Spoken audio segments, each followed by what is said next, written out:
All right, that's Bank O2 Choktopizo featuring Vic Masluo Dollar beginning us in this morning of Biashara Tuesday. Welcome to KUTV Race today. Good morning to you. The results are out again. Last week it was 1, Mwananchi 1, the government 0.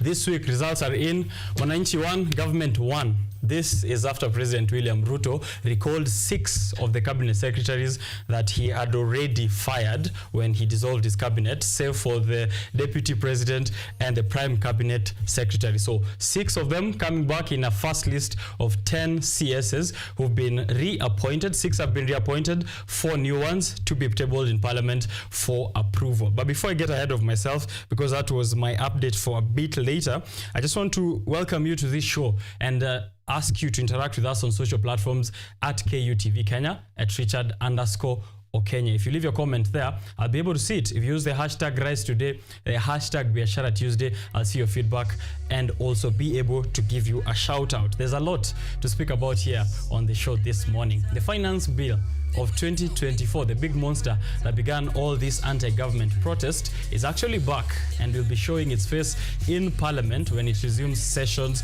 today. Parliament is resuming sessions today after 3 weeks of recess. Part of their businesses, or part of what is in the order papers, is first the finance bill of 2024. Remember, after President William Ruto returned this to Parliament for deletion of all the 65 clauses in the finance bill of 2024, members of Parliament have actually to vote on that memoranda. So it's not just automatic rejected. They have to put in a vote that will garner, or at least if someone has anything against the memoranda, they have to get at least 2/3 of the votes. This translates to about 230 something members of Parliament. So it's likely to be totally rejected, but the unpredictability of our members of Parliament, we cannot be so sure. So we'll be following up on those proceedings. So that is a statement from the Speaker of the National Assembly, Moses Wetangula, saying that they have to vote for or against the deletion of the finance bill of 2024. 3 other bills will be in the order papers of the members of Parliament. The supplementary budget 1, the first supplementary budget, which will enable the running of government businesses, will also be in front of Parliament. Remember, because we have no finance bill, it means there's need for us to find a way to raise these amounts of money that will be running government businesses. So a different budget from the one that was proposed earlier, pegged on the finance bill. So there will be austerity measures which have to be slashed. Some parastatals have to be slashed. Some county governments and national government state agencies also will be affected. They will be receiving a haircut on their allocation of 2024-2025. So that will be in the supplementary budget 1. Also in the division of revenue bill, which also provides stipulations and of course directions on how the cake is shared between the national government and the county governments. There's also going to be a slash due to those austerity measures. There's also the county allocation revenue bill, which also gives or provides for the allocation of revenue to different functions by the county governments. The president says pia hao lazima they get a haircut. Though today there is hashtag Occupy JKIA, which is trending currently on X, the platform formerly known as Twitter. This has been trending for 2 days now, and according to a circulation of material online by the young people who are spearheading this anti-government protest, they're saying today all roads are leading to the Jomo Kenyatta International Airport, where they shall occupy this until all their grievances are heard by the government of the day. The timetable is out there on social media. I'll be having a look at it a bit later on to see which places will experience disruption and what kind of activities the young people have planned. The president is saying that his patience is growing this much. It's thin. He's given us a listening ear. He's tried to address some of the grievances, but he says that the youth aren't giving him the same response, giving him an ear or giving him a chance for a conversation. And he says and he assures that he will ensure all these anti-government protests are crushed. The loss of lives, the loss of property, the damage to property. This is something that he says enough is enough, from a statement that he was giving out over the weekend in church and also over in Bomet County. the Kenya Airports Authority has already issued a statement against all travelers, or to all travelers, saying that mapema ndio best. If you're trying to travel out, make sure that you're getting to JKIA 4 hours in advance. And they're saying this is because of the heightened security measures and of course what they are doing in terms of protocol at the airport to combat any traffic disruptions that will likely occur today. The expressway which leads there, the Mombasa Road which leads there, and any other roads which are headed to JKIA experiencing or expected to experience traffic disruption. KAA has already told travelers mapema ndio best, mfike airport mapema zaidi. NPS, the National Police Service, also is issuing a statement, or did actually yesterday, and this saw a few minutes of each other. KAA issued a statement just a few minutes later.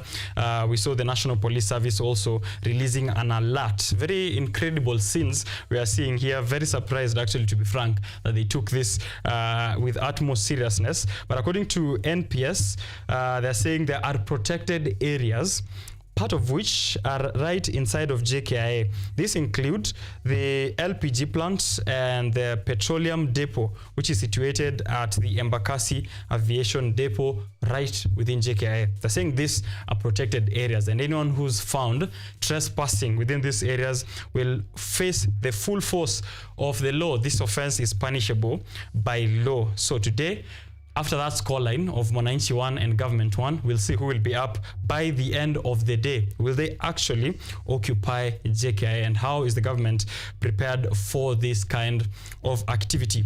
Over in Uganda, the youth there, Gen Z, have also taken over and saying they will be marching to parliament. The hashtag that is trending in Uganda is hashtag March to Parliament. President Yoweri Museveni has issued his own warning to the Gen Zs in Uganda, saying that they are playing with fire, and if they don't check themselves, he will check them himself. So what that exactly means is up for debate, as police officers, or the police service in Uganda, has already taken place and stated that they will be combating these Gen Z protesters with all the force necessary. The vice president of the party belonging to Bobby Wine has already been arrested. There's police presence, which looks like a military barrack right at the headquarters of their party headquarters, that is in Kampala, Uganda. We'll be following up on those scenes, but it seems they took a lift from the Kenyan protesters to march to parliament. That is happening in Uganda, even as we prepare for what will be happening today, following up in those proceedings. Some are saying garbage in, garbage out with the new cabinet secretary appointments. We'll see if they will make it through parliament. And as I said, parliament is resuming session today. Part of what will be the business of them in the next few weeks will be the, of course, vetting of those new nominees. The youngest of them being a 32-year-old Eric Murithi from Igembe, who is likely to be the youngest CS, or joining the list of the youngest CSs of this republic if he makes it past that stage in parliament for vetting. More updates I'm going to give you later on include that Friday Olympics are beginning, and the fastest man in Africa, Frederick Omanyala, will be the one to represent Kenya and to hold the flag high at the opening ceremony. However, the captain of that team that is representing Kenya on that side, the overall captain being Faith Kipyegon, the athlete of the year last year, and of course a record holder of World Marathon. We'll be looking at those proceedings also later on, discussing what we can expect, what teams Kenya is presenting on that end, and also to see what pride we can reap of what is happening there. Across our borders, again, in the US, Joe Biden, he did it, Joe, and he dropped out of the race. The statement coming out of his official accounts on social media showing that he decides to step off and endorse Kamala Harris, who is the vice president, or the current incumbent vice president of the United States. What are the odds, or what chances does she stand against Donald Trump, whose campaign has skyrocketed after that assassination attempt just a week ago? Very interesting scenes which are developing on that side, given that President William Ruto just recently signed a couple of deals with Joe Biden. So where do we stand in terms of bilateral relations between us and the US? Something that I'm interested in looking at here on this show. And we'll be having a full discussion later in the newspaper review section. I'm being joined by Ojwang Mariam, who's my colleague here on Art and Culture Monday. We'll be having a section of the headlines of the day and, of course, developments in terms of predicting, reacting, and giving our own opinions on what is happening there. Now, something interesting I want you to keep in mind as we go on with this show is emerging technologies and business trends. There's a lot that is happening in the technology scene, especially when it comes to artificial intelligence and other technologies like blockchain, which are emerging in this century. They are affecting business greatly. And this is Biashara Tuesday, which means we have to look at how business is going to be affected by these emerging technologies. A question that I have here this morning is that AI in the local context of Africa, how far off are we in terms of developments? We've seen what is happening with OpenAI, with ChatGPT, all this across our borders. How does this affect us here? Do we lack enough AI talent? And what can we do to upskill? What can governments do? What can businesses do to adapt to the changes? Ethical concerns in terms of AI, a lot of data mining. Last year, we saw our eyeballs being scanned for one reason or the other, young people getting a token here and there in the popular WorldCoin. What are the ethical concerns when it comes to the mining, the ethical implications of artificial intelligence and some of these other emerging technologies? This conversation today I'm having with an interesting gentleman by the name of Harry Christian Henry. He's an entrepreneur and a founding partner of Stronger Business Partners.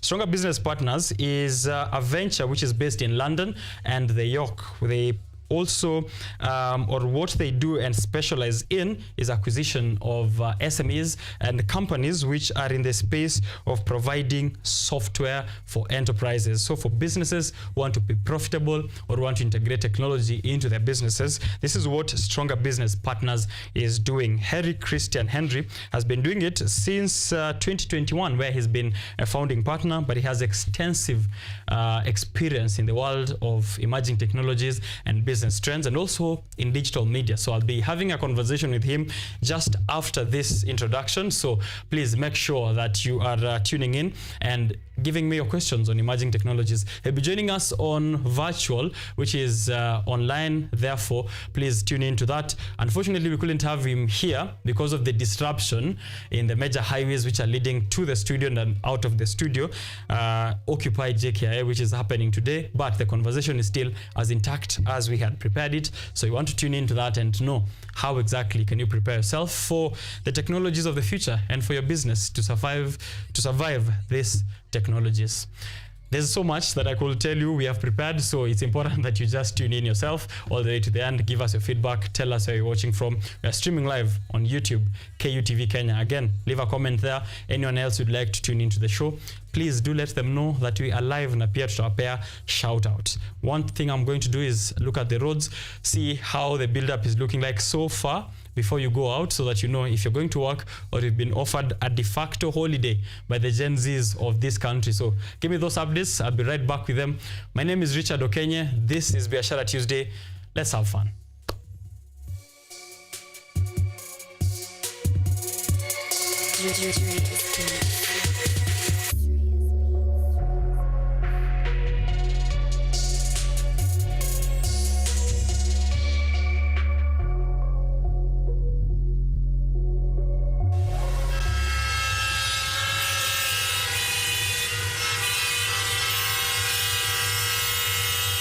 Okay, so let me start with some hilarious conversation that is happening with the Ministry of Transport. Now, just a few days after Kipchumba Murkomen became jobless, the Ministry of Transport added on to the taxes of Mwananchi, the road maintenance levy, uprolled by Kenyans because CS Murkomen, or former CS Murkomen, promised that this was not going to be the case. We had a discussion last week on Tuesday, and the Law Society of Kenya is also picking this up and putting these matters to court, that we should not be paying any road maintenance levy as promised earlier due to public participation, which rejected it, and the ministry agreed to those terms. So that's a violation of the constitution, given that already issues were discussed and tabled and concluded. So that is being followed up by the Law Society of Kenya, and the president herself, Faith Odhiambo, will be following up with that particular development on road maintenance levy. So motorists, beware of that information. SGR tickets. So something new, also a development which was pronounced by the Principal Secretary of Transport, Mohamed Daga. Anasema ati kwa SGR ambayo inatoka Nairobi to Mombasa, there's going to be a premium executive coach where you pay 12,000 shillings for a one-way ticket to Mombasa, and then if you want it to be a two-way or a return trip, it's going to be 20,000 Kenyan shillings. Kenyans went online and looked at the figures. To get an air ticket from Nairobi to Mombasa, averagely, across the airlines, you get it from between 7,000 Kenyan shillings to that 12,000 Kenyan shillings, and you'll arrive in Mombasa in 1 hour and 5 minutes. The SGR will take you 4 hours to get to the coast, and that will be 12,000 Kenyan shillings. So decide for yourself if you want to board the SGR or if you want to take a plane ticket and fly yourself out to Mombasa. That's the information for you. However, first class and economy tickets will remain the same as they were before. They'll just be charged at what the prices were before, which is 1,500 Kenyan shillings for the first class tickets, for the economy tickets, and 2,000 shillings for the first class tickets, and then 12,000 for that premium coach. That's what they are saying. They've received 4 first class coaches and 4 premium coaches, which Kenyans can get to enjoy. We'll see how the figures look like, given when they hiked the prices for the first class and the economy class of the SGR. The traffic or the passenger traffic on the SGR dropped, which means revenues also dropped. Tangalia that development, but just beware of that. What is happening on the road? Thika Road, kumeshikana all the way from Githurai to town. It seems people are trying to get JKIA or to town as early as they can. Mombasa Road also the same thing from yesterday. It's building up even in the evening, people rushing to get to JKIA. Also the same thing this morning. The expressway, I see here traffic build up. It's not as express as it was before. So that's the information you should have as you're going out there. Anayechunga anasema hapa Twitter, who will save Kenyan motorists from drivers who drive around with blinking hazards lights. Blinking hazard lights on the highway, so you don't know whether they're taking a turn or they're stopping, or which way, that way, this way. That's Anaichunga. Who will save us from that? Kenya and NTSA Kenya. Please ensure you are following up on that. Outer Ring Roads alert is also letting me know that from yesterday, when there was an impromptu protest and march towards JKIA, the build-up is still the same this morning. Watu wameamka. But it's largely peaceful, slight traffic because there's a lack of vehicles on the road, but there's a high turnout of pedestrians on Outer Ring Road. Largely peaceful, slight traffic. Early morning scan on Outer Ring Road is what is showing us here from Outer Ring Road alerts. So those are the updates I have for you here as far as the major roads and the updates are like. Now taking that short break, not really a break, just a transition, so I can bring in my guest of the day, Harry Christian Henry, to have a discussion on emerging technologies and business trends. But keep letting me know, barabara zinakaje, alternative routes zinakaje. Kiambu Road, I've not seen anything, so I'll be waiting on that and then updating as we go on, and I'll give you weather updates as well. Don't go too far.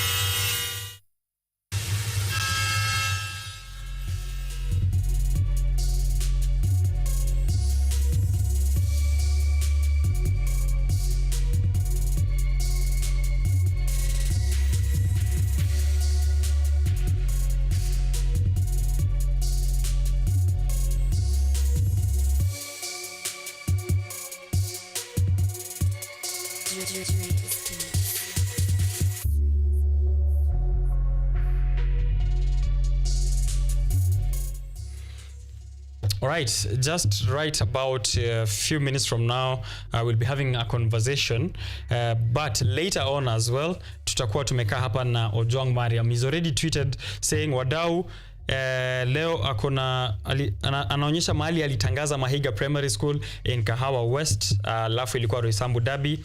Mafans hawakumwangusha. He's very ready for Biashara Tuesday hosted by myself, so we'll be having a newspaper review section later on. Me and Ojwang Mariam having a look at the headlines of the day and as well as the developments as from last week. Coming up in a short while, we'll be having a look at technological advancement which are defining industries world over and reshaping our lives. It's a rapidly transforming world, and technology is playing a very key role there. Harry Christian Henry has made his way all the way from Europe. He'll be here to join us online to let us know what can we expect in terms of new technological developments. How can we prepare ourselves? How can we prepare talent to develop this for our local context in Africa? Where is the gap between us and the Western world when it comes to tech advancements, and what can we do to reap benefits out of this? What do we have in business trends in the next year, in 2025 and beyond? And we will dive into that exciting world in just a short while. Please, if you have questions, especially the players in the tech industry, those who are concerned with job losses, disruption of businesses, traditional models of businesses which are going to be affected way beyond automation. How can you prepare yourself? How ready can you get your staff? And how can you upskill so that you're matching with the change in times? That's a conversation that I'm having in just a short while, so don't go too far on the live stream, KUTV Kenya. Leave a comment and a question. I'll be right back with you.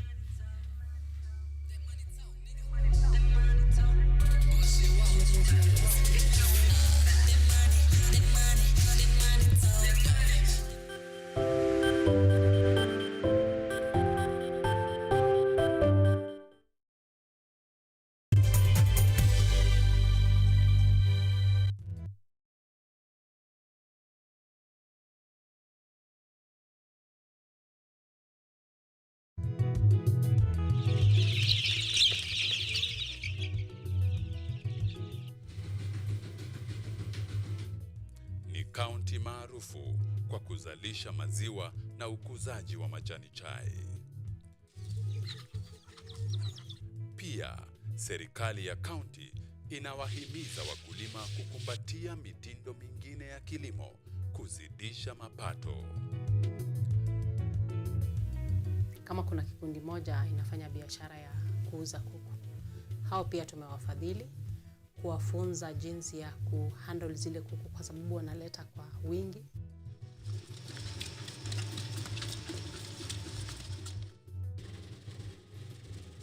Haya yote tunakuletea katika Boresha Kilimo, toleo la kaunti ya Bomet. Kilimo ni nguzo kubwa kwa ujenzi wa taifa. Maelfu na maelfu ya wahamiaji wakiwa na watoto kutoka nchi za Amerika ya Kati wanaendelea kuwasili kwenye mpaka kati ya Marekani na Mexico. But folks, I'm going. Thank you very, very much. I appreciate it. Thank you. Ni habari kutoka pembe zote duniani. Pepo pasi vuguvugu. Pepo pa ni idea. Sazidi ananyonya, hanyonyi vizuri, anakuwa hayuko comfortable. Jeshi la Jamhuri ya Kidemokrasia ya Kongo linapambana na waasi wa ADF. Kwa sasa wanatoa wito kwa mashirika, makampuni na vile vituo vya uchukuzi. Mambo mengi yatakwenda kama yalivyopangwa. Hapa ni kuna mmoja wa viongozi wa chama cha wavuvi katika eneo hili. Zaidi tunajaribu kuwapa chanjo ili ina boost ama inanyanyua kinga ya mwili, ndio inaenda kupelekea kupambana na virusi. Ni Dunia ni leo, Jumatatu mpaka Ijumaa, moja kwa moja kutoka VOA Swahili, Washington DC.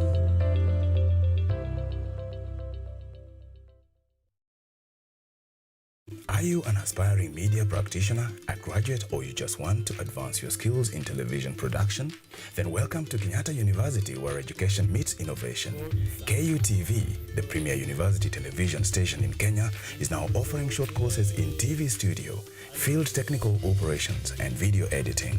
Through these courses, you will acquire hands-on skills on camera operations, media production, lighting techniques, audio-visual editing, and sound and visual control, and how to operate key equipment in modern TV control room. Enroll today at KUTV and discover your full potential in cutting-edge TV broadcasting. Graduates of these courses will receive professional certificates.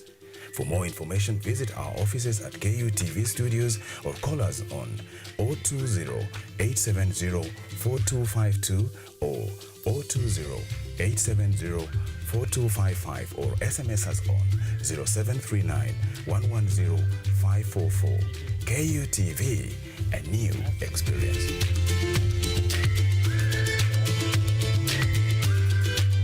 Hello, Mr. Henry. Hello, hello. Are you able to hear our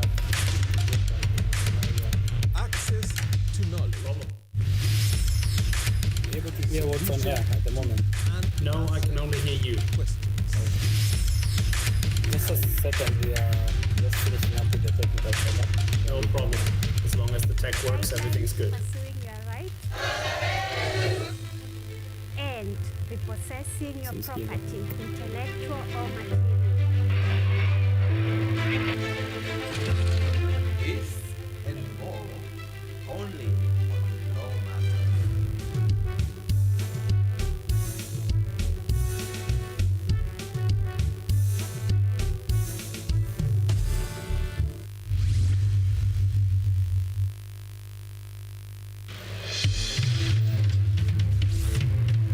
Tunachimba hadi mizizi. Kuletea yanayojiri. So mimi naomba tu serikali yetu ya Mungu ibarikiwe na Mungu iweze kuteremsha bei ya mafuta yanayokukumba. Tuna maizi, tunakutetea sisiri. Kweli ni speciali tukikupangia makala ya mwanamke mwake mwake. Utasema hupendi mizizi ya habari. Nami Caroline. It's the branding, because otherwise you don't know which one is the name and which one is just Get ready to embark on a journey to the add-ons. The Stronger is the actual name. We're actually legally called Strong. trends, interview top thought leaders and dive deep into the world of tech like never before. Oh, now I see you. Yeah. The most channel on Kenyan TV. Hello? Sorry? I missed that. The most elegant man on Kenyan TV I've been following. Thank you so much. Impeccable ties. You know, we wear impeccable ties all the time. It's fantastic. Thank you so much. Yeah, it's not become a signature. If you've noticed it, then it's working. It is working, and I have noticed it. Yes. All right, thanks. So we are still trying to wrap up with the technical setup. I'm hoping your meeting isn't anytime soon, because I meant to understand you are to leave by 8:15. I have KBC at 9 live show. Okay, we'll be done in a few, and then I'll have you on air. Very ready. Okay. Very ready.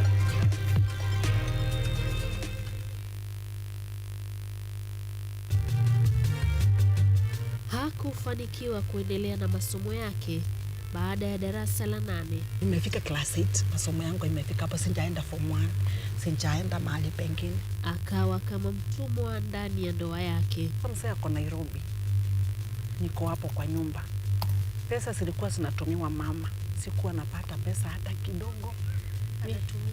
Anatumia mama yake, mama mzee ndio anipe. Licha ya hayo yote, yeye sasa ni kiongozi wa wanawake kijijini kwao.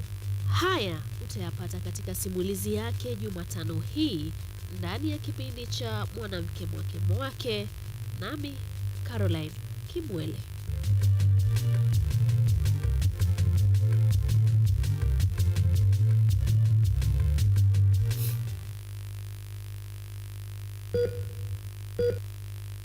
Are you healthy, or rather, do you maintain a healthy lifestyle? According to WHO, health is regarded as a state of complete physical, mental, and social well-being, and not merely the absence of disease. Welcome to Focus on Health, a show on all matters health, wellness, and lifestyle.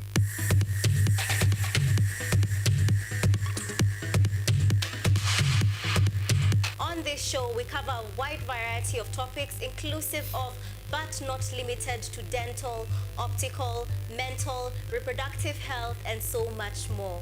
Join me, Joy Bofenda, every Thursday at 7:30 p.m. on KUTV for compelling insights and discussions on all matters health. See you then. Focus on Health, your weekly dose of health and wealth information on KUTV.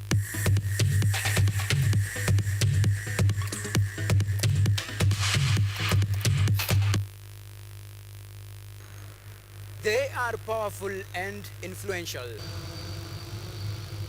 They make decisions in politics, education, finance, agriculture, health, sports, and all aspects of human life. But the impact of their decisions falls on you, the common citizen. KUTV Primetime News Thursday, we ask bold questions and pursue answers to the core to bring you closer to the story. We couldn't have it any other way.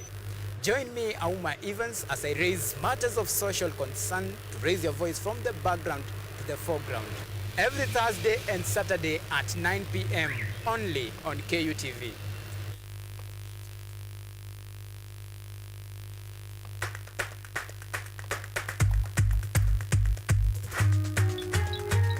What are some of the ways through which you can develop these skills so that you are comfortably fitting into the job? You have to put yourself in positions where you are uncomfortable in the sense that you are not clear about what to do. Because I used to work a corporate job before. So when I left, I happened to visit someone's farm around this area. So this project is called the Security Breach Detector and Readiness Familiarize. It is meant to be used to detect, detonate explosives. We tackle all the tough issues, discuss all the weird moments, and Hello, yeah, sorry. share few laughs along the way. I'm here, I'm ready. I can't see you, but I can hear you. Your LinkedIn resume is quite rudimentary. I think you should update it with a picture and some credentials. Maelfu na maelfu ya wahamiaji watoto kutoka nchi za Amerika ya Kati wanaendelea kuwasili kwenye mpaka kati ya Marekani na Mexico. Folks, I'm going. Thank you very, very much. I appreciate it. Ni habari kutoka pembe zote duniani.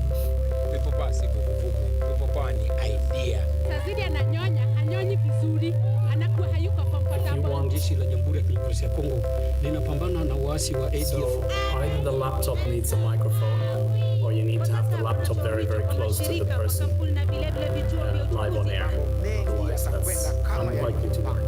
Hapa ni kuna mmoja wa viongozi wa chama cha wavuvi katika eneo hili. Zaidi tunajaribu kuwapa chanjo ili ina boost ama inanyanyua kinga ya mwili, hiyo inaenda kupelekea kupambana na virusi. Ni duniani leo, Jumatatu mpaka Ijumaa, moja kwa moja kutoka VOA Swahili, Washington DC.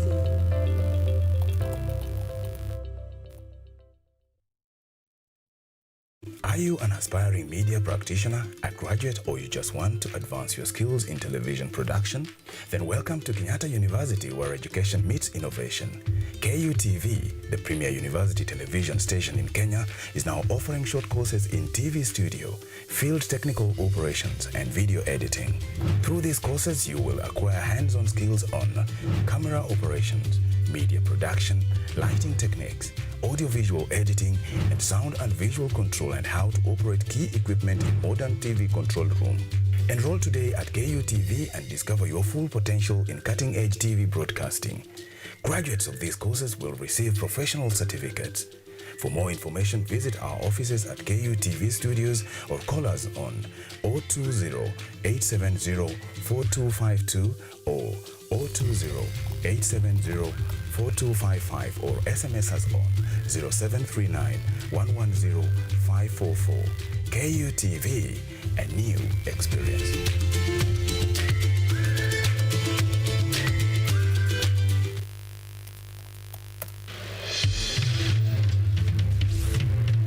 Tunachimba hadi mizizi kuletea yanayojiri. So mimi naomba tu serikali yetu ya Mungu ibarikiwe na Mungu iweze kuteremsha bei ya mafuta yanayokumba. Tuna maizi, tunakutetea sisiri. Kwa kweli ni speciali tukikupambia makala ya mwanamke mwake. Utasema hupendi mizizi ya habari. Nami Caroline.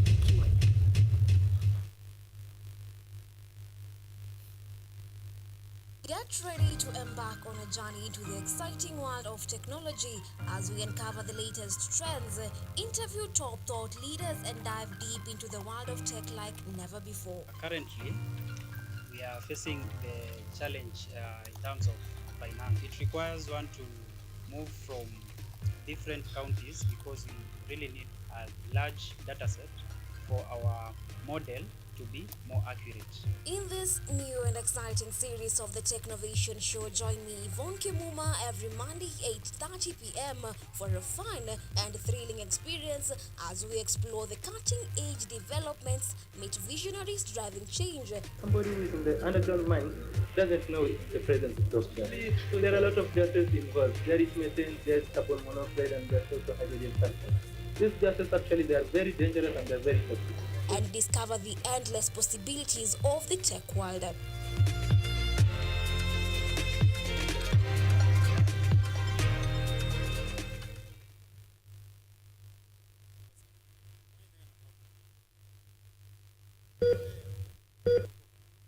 Are you healthy, or rather, do you maintain a healthy lifestyle?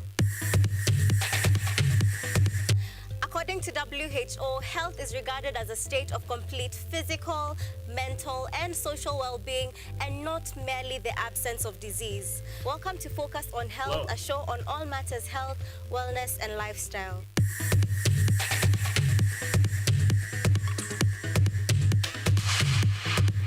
On this show, we cover a wide variety of topics inclusive of but not limited to dental, optical, mental, reproductive health, and so much more. Join me, Joy Bofenda, every Thursday at 7:30 p.m. on KUTV for compelling insights and discussions on all matters health. See you then. Focus on Health, your weekly dose of health and wealth information on KUTV.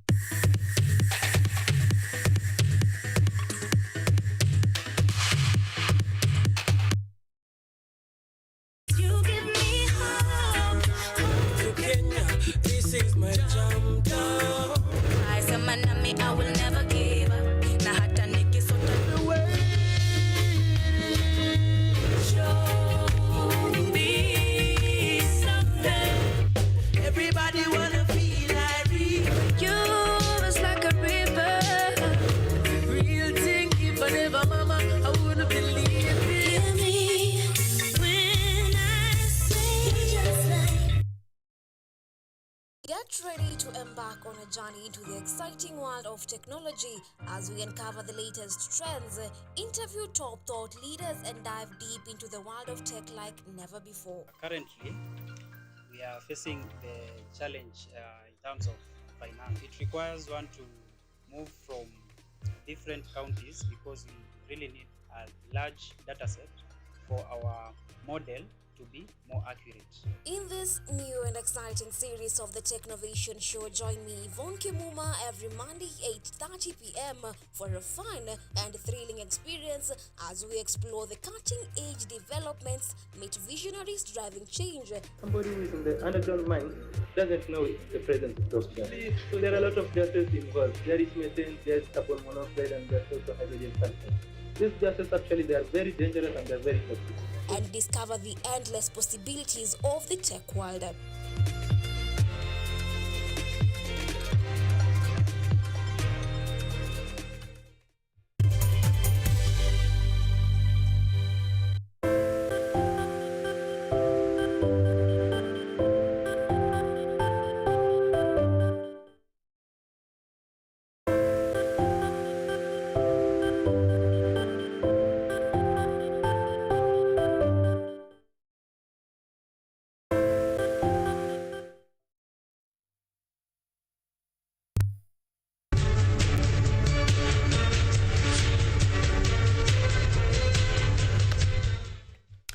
It is undoubted that technology is evolving at a tremendous pace and transforming our lives day in, day out. Every single day, there's something new that's coming up, whether it's in the field of AI, whether it's in blockchain, whether it's actually even in hardware, as with what we've seen with NVIDIA. So there's much to speak about in that regard and how it is shaping the digital revolution and the impact in business. The focus for the discussion we are about to have here is to look at the global landscape, the role of AI in business, and the investment climate for tech startups in Africa. We know that this region, especially Kenya, attracts a lot of investment year to year. How is that doing? How is that happening at the moment? And what kind of impact can we expect from the technological the technological advancements happening and the disruption in terms of business. From 2025 and beyond, how can you be ready for the changes in business trends, for the changes in technological advancements, and how do you integrate them into your business beyond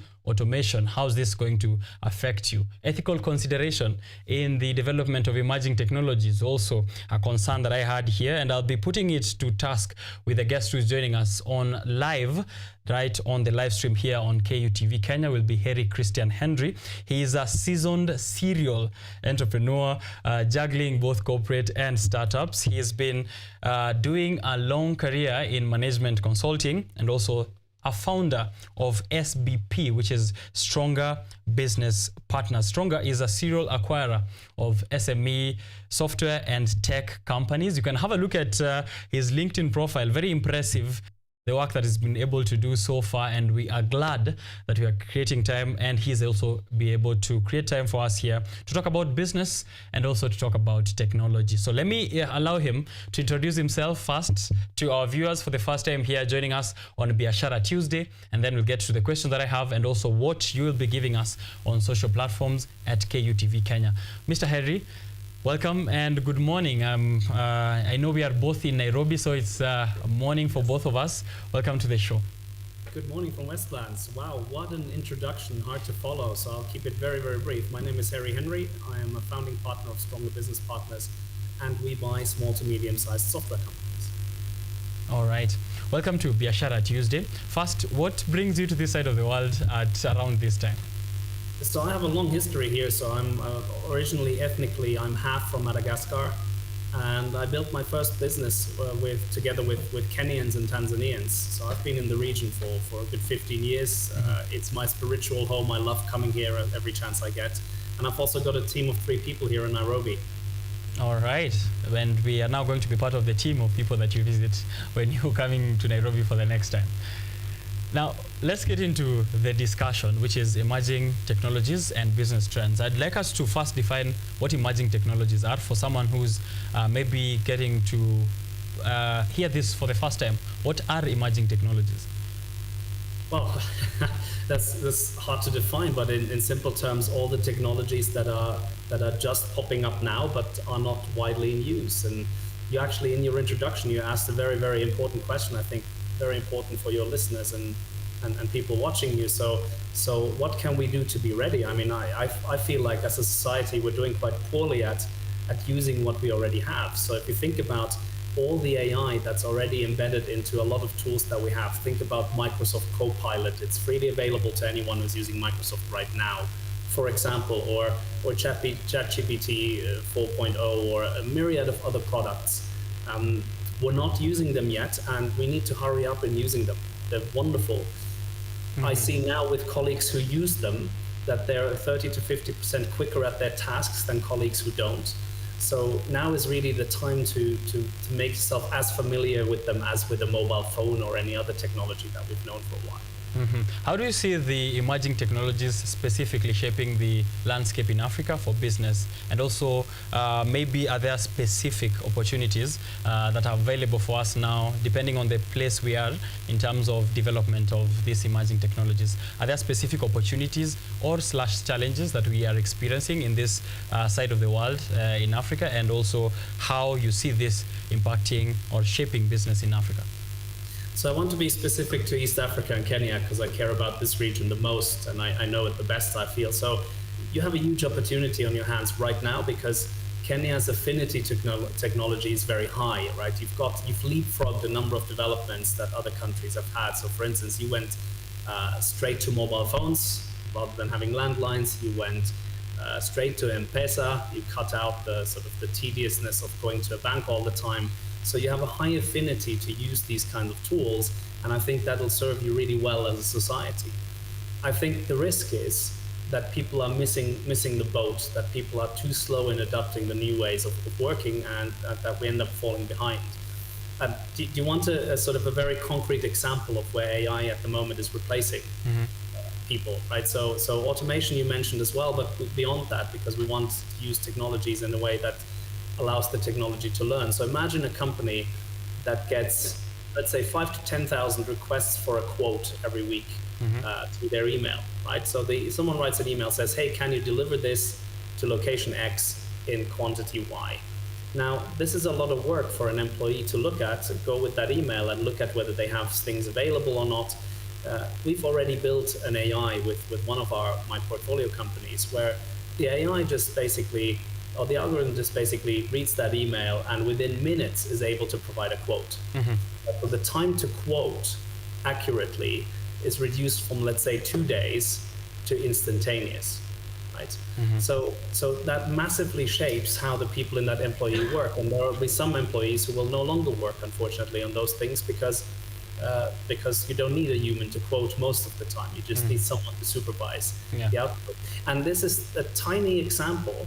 We have every aspect of our life is going to be touched by that. I already know Kenyan doctors, young junior doctors, who have a better track record at recognizing a disease than their professors ever did, because they use both themselves and their peers, as well as an AI database to look at what they see in a patient. All right, those are very specific examples, and I like it. You mentioned that there's that slow adoption. Do you think it's because of the fears that jobs might be replaced, or is it a lack of talent? So I think maybe it's neither one of those, right? So I think the talent is there. Talent is just, people here are well educated, have a high affinity to technology. So talent is just you sitting down and watching the right videos and trying things out. Right? So workload always trumps talent, always. Okay. I know that as an entrepreneur. But in terms of the fear of replacing jobs, I mean, it's interesting. If you look back to the last 200 years of technological change, we've always had this fear that we will have a net loss of jobs. And until now, that fear has been unfounded, because some jobs have been lost, but they've been replaced with other jobs that have actually had higher value add. So we've had better jobs instead of those jobs. For the first time in human history, we're now at a crossroads where actually we might run the risk of no longer having lots of jobs at all. Society will change. Lots of jobs won't be needed to be done at all, and the AI actually doesn't need to be supervised at the level that it will create an equal amount of jobs. But at the same time, you can't stop technology, right? So if you don't do it, someone else will, and then where will that leave you, right? So technology is a force of nature, if you so we need to get on board with that, and the quicker we do, the better we are able to reap the benefits for us as a society. All right. You mentioned that there's a lot of educated people, especially in the younger populations in Africa, who are definitely going to take over in terms of development and also adoption of these technologies. And for people who haven't been in touch with tech for such a long time, and they hear that this is going to disrupt business, or a businessman who's been operating in a traditional model and setup, and now hear that, of course, there's more tech coming in, there's a digital revolution, most of these products can be done, or most of these services can be handled with AI. The concern or the question in their mind is, do I need to get tech savvy? Do I need to get tech skills? You've just mentioned there that, it's as simple as watching a video and getting in touch with, what is the current trends.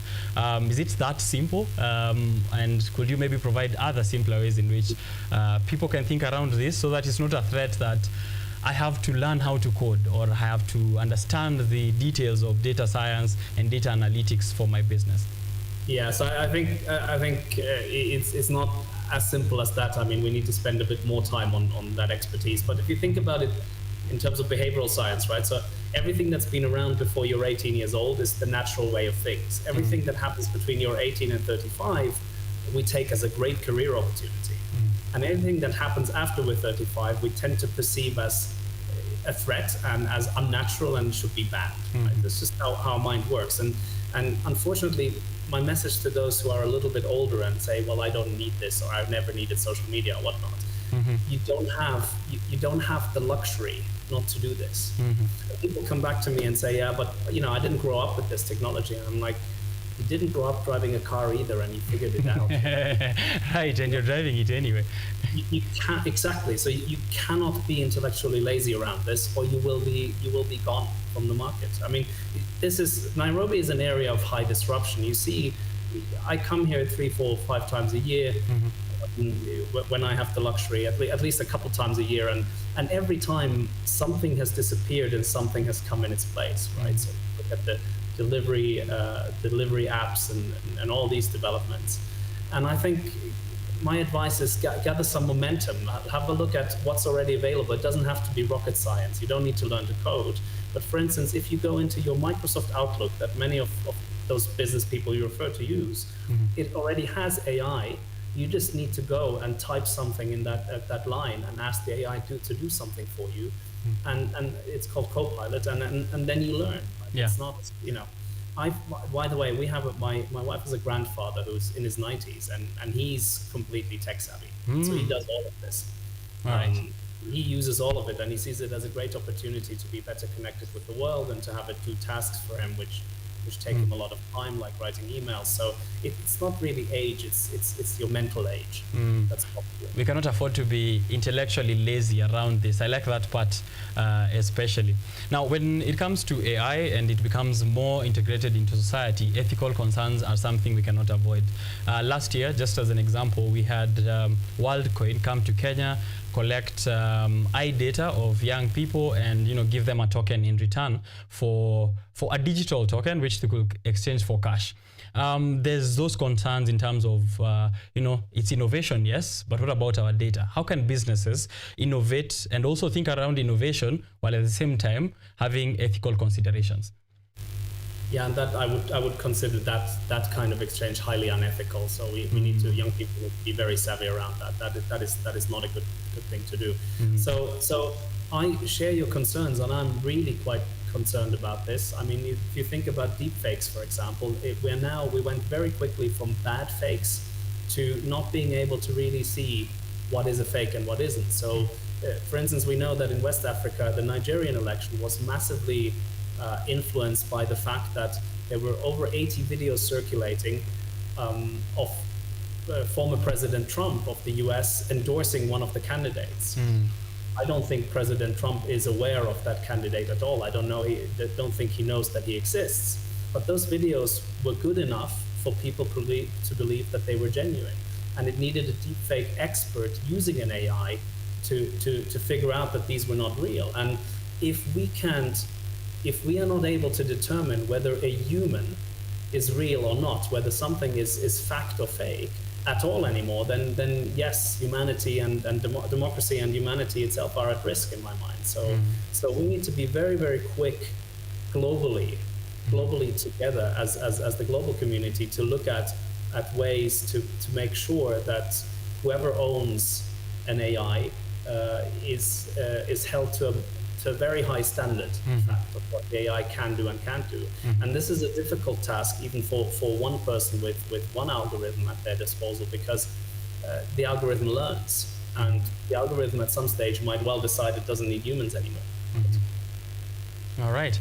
There's that very difficult situation we find ourselves in terms of who exactly then should be the overall regulator of the application of artificial intelligence and some of these emerging technologies when ethical, matters of ethical nature are concerned. So I've seen even tech leaders such as Elon Musk, the CEO of OKENYE, that is Sam Altman, being presented with this same question, which is who then should be the regulator? Is it the governments that should take this role up? Is it the tech companies which are developing AI themselves, or is it the users? How can we balance it out to ensure that there's no bias from any of the parties involved, but also that ethics isn't leaning to just one party which will determine exactly what is ethical and what isn't? How do we get ourselves out of that trilemma? I think you've mentioned all the players. I think all of them need to be involved. I think there's always a role for government in these things, has to be, because someone needs to legislate. I think the tech companies absolutely need to be held accountable, and they also have the best expertise, right? They know much more than the other two types of players combined. So they need to be part of that. And there is, of course, also an existential risk to them. It's not just them having to give up power, but it's also an existential risk to them if it goes wrong. And I mean, Elon Musk, you keep mentioning him. I mean, for his faults, I mean, he kept saying to the American government, we need to do something about this. And he kept going back and back to the Senate, sorry, to Congress, and they didn't listen to him. And now here we are. Right? And then, of course, if you look at, there's a lot of open code. Open source code has been around for a long time. We've had wonderful things like Wikipedia that are basically crowd-governed. Right? So they're self-governed and crowd-governed. And that also works, as long as we are educated enough to make informed choices. And so, again, this brings us back to, we need to educate ourselves, and we can't wait until there's a university course available, because the pace of change in the world at the moment is such that, imagine you design a course for university. If you're the fastest university ever, it'll take you 6 months to launch it. Right? Yeah. So much happens in 6 months at the moment. Usually it takes a university 1 or 2 years, right? You need the funding, you need the professors, you need to educate the educators and so on. So whatever we present in this moment, by the time this airs, even if there is a couple seconds only in between, this is outdated. Yeah. Right? This is no longer live. And so we need to be versatile in our education, in our ability to discuss and to fact check. And especially, I think, the fact-checking that taps all aspects of life. I mean, the fake news and the data that's out there that just isn't right is a flood at the moment. We need to be very, very careful and conscious that there's always another side to any story. Any story has two sides to it. Yeah. True. That is intellectual awareness as well, at the same time as preventing intellectual laziness, which you mentioned earlier.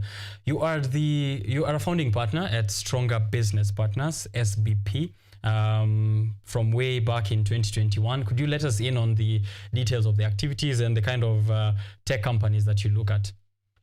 Yeah, so we're all three of us founding partners. We had a history as entrepreneurs. We're all successful entrepreneurs with multiple exits between us, multiple companies that we've scaled. And we also all have in common that we worked in mergers and acquisitions. And we found that there wasn't actually a good offering out there for small to medium-sized companies, right? So mergers tend to destroy value a lot, especially the big ones. And so we wanted to do something different. And we actually just went and we reached out to 700 founders who were at a certain age, between 50 and 75. And we asked them, hey, do you have a good succession plan? Would you like to sell your software company to become part of a bigger entity that gives your people safety, that takes care of your employees and that safeguards your legacy? And an amazing amount of people wrote back and said, yeah, let's have a discussion. And since then we've been steadily growing. Founders seem to love working with us. So founders who sell to us, every single one of the ones who've sold to us since inception are still with us, still work with us, except one guy who, for some reason, at the young age of 71, decided that he wanted to have more free time. Young age. Likes working with us. Yeah. And the kind of companies we look at small owner-led companies that are niche. So you've basically figured out a way to serve a small area of customers. So say office management, supply distribution, right? Or technology for platforms for universities, something quite specific, because what we then get is we get your deep expertise of that area of business, because the technology isn't really that interesting, because technology can be replaced, right? You can't out-innovate the market for a long time with technology. So whatever your technology is, however old it is, if it's too old, well, there is new technology out there that we can put underneath that solution. But the knowledge, the expertise has gone into that solution over years. That one is very, very difficult to replace. All right. So having a look at a report here from earlier in the year, for the first half of the year, Kenya took a third of the investment poured into African startup in the first half of 2024. However, data is showing that the investment towards the continent has dipped overall, although the African startups have raised 100 billion Kenyan shillings, including exits. That is for that first half of 2024. What are the most promising startups to invest in at the moment, given you already mentioned that technology keeps changing in 6 months, in 1 year. For someone who's trying to put their money somewhere, they'd be a bit confused on, if I put it here, is it safe if I invest in this kind of technology? Or if I'm a founder, if I get into this sort of development or deployment of technology, will that still stick? So are there specific places which you feel are ripe for investment at the moment? So I need to give you a fairly general answer, and that's because I can't talk about the companies that I'm currently actively talking to. Okay. I'm just not allowed to do that. Sure. But so if you look for something to invest in, so look for something where technology will help you scale the unscalable. Something that's really difficult to scale. So think about diagnosing patients, or think about elderly care, or think about things in education, or anything that seems like it's very grassroots, that's very sort of dependent on humans taking actions somewhere. Think of if you have technology, or you find a company that is able to scale that when otherwise it wouldn't be. That's always a great investment opportunity, because that's not going to go away for a long time, and the technology will accelerate it. I will give one example. Maybe some listeners here will know what I'm talking about. So school pickup runs with small buses, right? So there's a friend of mine here, a wonderful Kenyan lady. She's written basically a software that connects small buses that pick up kids from school and or to school from the parents, when areas where the school bus doesn't go, or where it's just impossible for parents to get their kids to school. And she's able in the software to both to track the buses, which means that the parents can also see where their children are at. So those kind of things where you're kind of solving a problem that's very much a brick and mortar problem, if we may call it that. Those I would invest in. And a word of caution as well with valuations. So what entrepreneurs will be disappointed in this year is that valuations have come back down to earth. So when a couple of years back, you would be able to get money just on a good idea. You would get massive amounts of seed funding. So those days are over, and that's a good thing. So now if you have an idea, or even you have a bit of software, but you don't have any sales, your valuation is going to be quite low compared to what it was like 2 years ago even. And so all the entrepreneurs out there, I would suggest that you go out and you make your first sale. So you have a proper proof of concept in the market. So someone other than your mother has actually said, I would actually pay for this, and I would pay for it again and again and again. And when you've got your own turnover, you've got your own revenues, then that changes the game completely, because you've now proven not only that it's a good idea and a good technology that you have there, but the market wants it, and wants it now.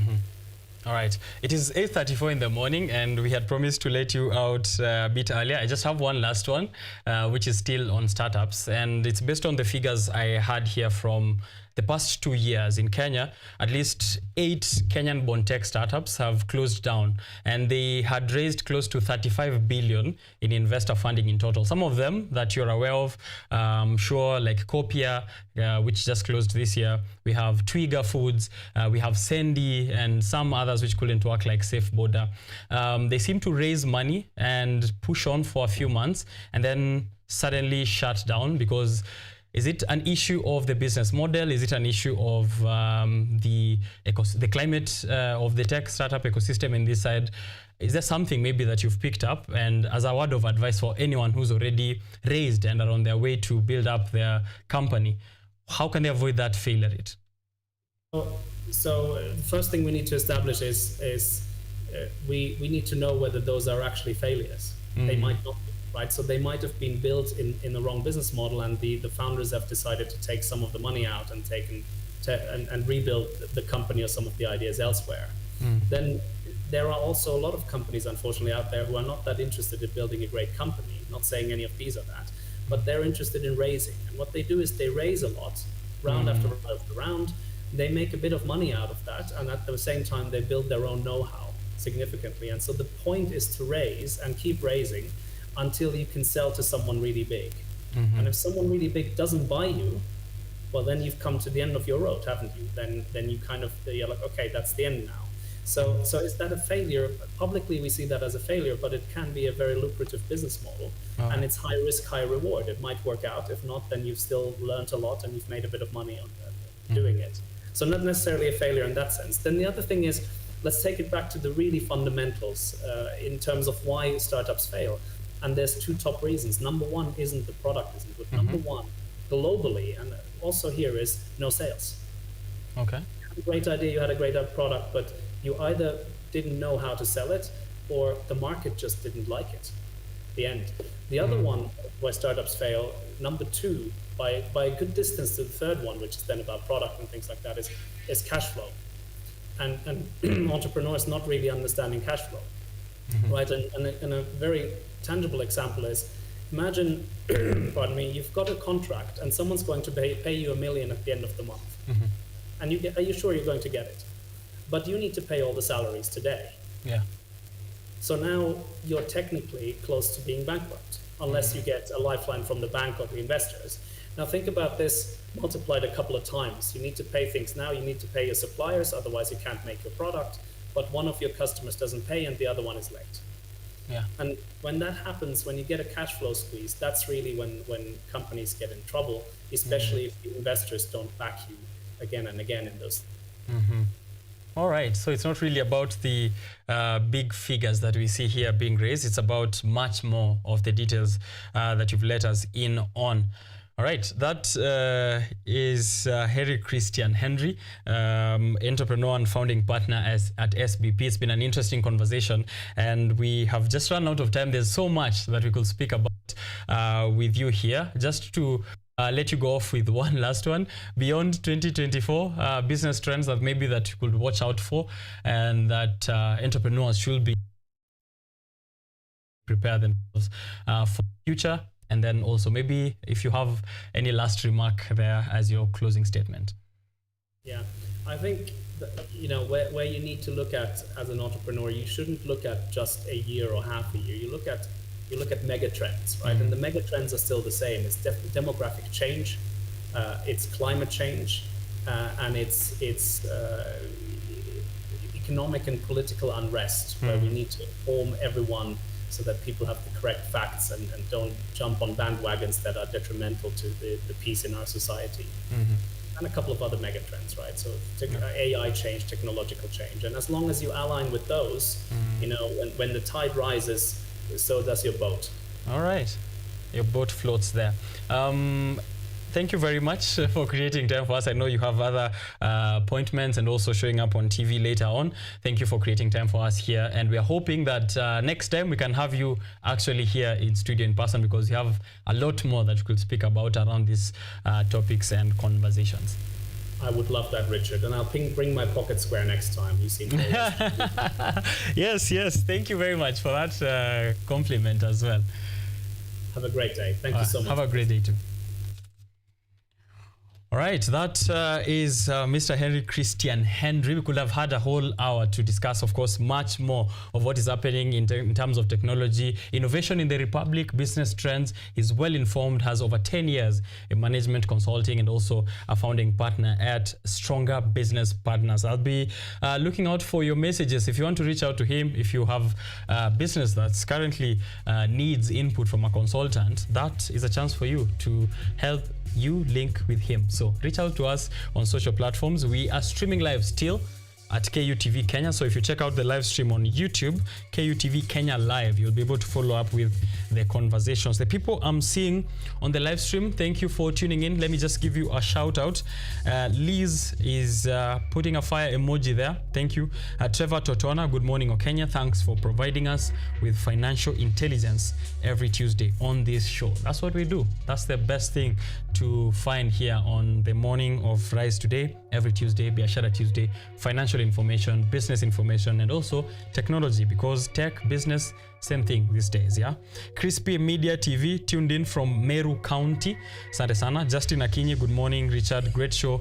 Tupatane JKIA, all roads are leading to Jomo Kenyatta International Airport. Asante sana. Ukona passport na sio ile ya cyber, I hope. All right. Mercy MN, good morning. Good morning to you, Mercy MN. Tell us where you're watching from. George Muturi, Wanjobi, I believe. Good stuff. I am enjoying. Asante sana, George, for tuning into the show. Always grateful for your presence in person and online. Cindy Kawira, good morning, OKENYE. I'm loving the show. What an interview today on the lounge. Tuned in from Kahawa Sukari. Asante sana. Alafu kindly address matatu shenanigans. Jugai.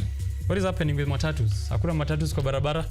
Watu watuambie kama uko nje na haujapata transportation, let us know. We give others those updates, but we'll take a short break, a breather. After that, very detailed conversation on emerging technologies and business trends that businesses should look at going forward. Just one last one to remind you, do not be intellectually lazy. Keep up with the trends. Look at the mega trends beyond 1 year, 10 years span, and that's how you can keep your business afloat. Mull over that, chew on it. We'll be right back.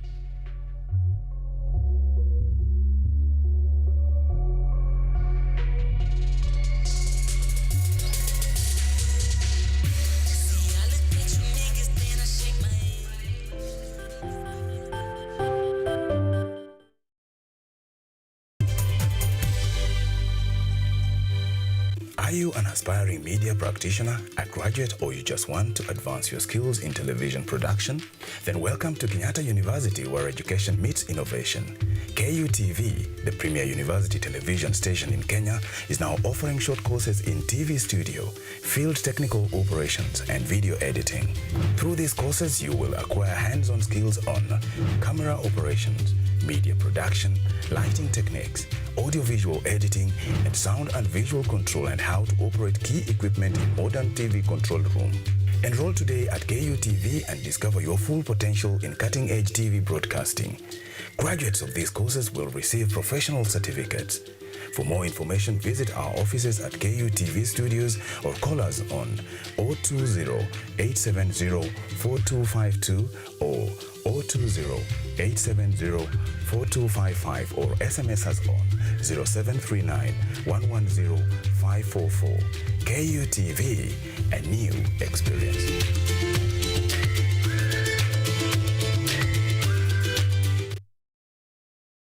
Lola is an app that gives you a chance to watch videos, listen to audios, and read articles wherever you are for free.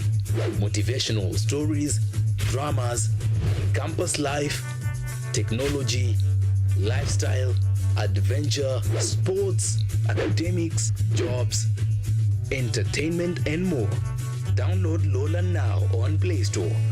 All you need, you got Lola. Hakufanikiwa kuendelea na masomo yake baada ya darasa la 8. Nimefika class 8, masomo yangu imefika hapo, sinjaenda form 1, sinjaenda mahali pengine. Akawa kama mtumwa ndani ya ndoa yake. Mzee ako Nairobi, niko hapo kwa nyumba. Pesa zilikuwa zinatumiwa mama, sikuwa napata pesa hata kidogo. Anatumia mama yake, mama mzee ndio anipe. Licha ya hayo yote, yeye sasa ni kiongozi wa wanawake kijijini kwao. Haya utayapata katika simulizi yake Jumatano hii ndani ya kipindi cha Mwanamke Mwake, nami Caroline Kimwele.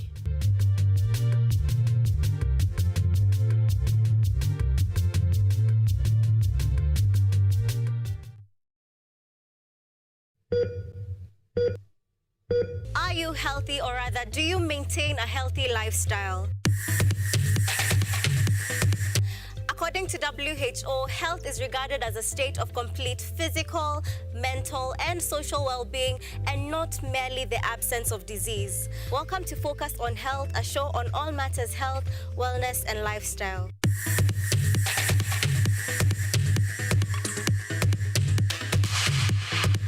On this show, we cover a wide variety of topics inclusive of, but not limited to, dental, optical, mental, reproductive health, and so much more. Join me, Joy Bofenda, every Thursday at 7:30 p.m. on KUTV for compelling insights and discussions on all matters health. See you then.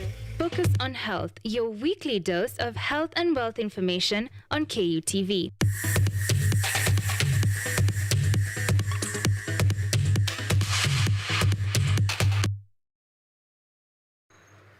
They are powerful and influential. They make decisions in politics, education, finance, agriculture, health, sports, and all aspects of human life. But the impact of their decisions falls on you, the common citizen. KUTV Primetime News Thursday. We ask bold questions and pursue answers to the core to bring you closer to the story. We couldn't have it any other way. Join me, Auma Evans, as I raise matters of social concern to raise your voice from the background to the foreground. Every Thursday and Saturday at 9 p.m. only on KUTV.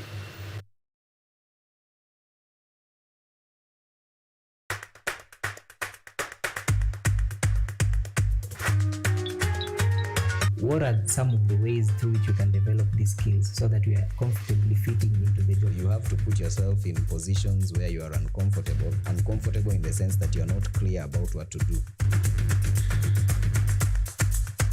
Because I used to work a corporate job before. So when I left, I happened to visit someone's farm around this area. So this project is called the Security Breach Detector and Readiness Familiarize. It is meant to be used to detect, detonate explosives. We'll tackle all the tough issues, discuss all the weird moments, and hopefully share a few laughs along the way.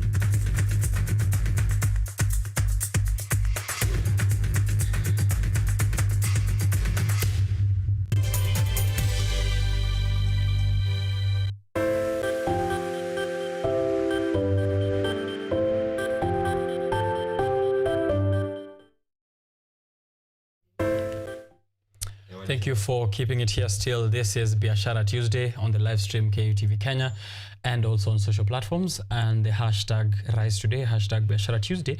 I'll be looking at your feedback on the X space, on Instagram. You can also tag me. My personal handles at Richard_Kenya. The other person that you should tag to be tagging as well is at Ojwang Mariam. At Ojwang Mariam will be joining me for a newspaper review section later. I have the Constitution with me. I'm sure he has his copy as well.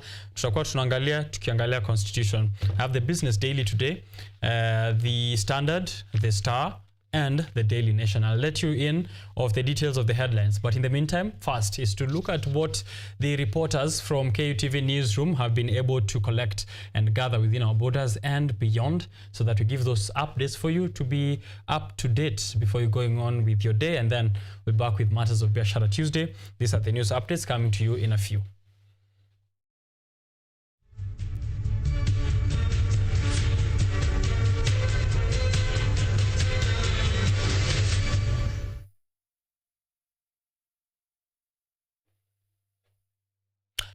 All right, and we begin with the National Police Service, who issued a statement yesterday and a directive in line with today's planned protest. In a statement on their X space, NPS stated that all protected areas, including the Kenya Airports Authority, shall be protected according to the Constitution. NPS, however, advised that all passengers set to be traveling today should show up early to ensure they fly before the protest escalate. The police report is as a result of the planned anti-government protests which are scheduled for today that entails invasion of JKIA by Gen Z, who continue to air their disappointments with the ruling government.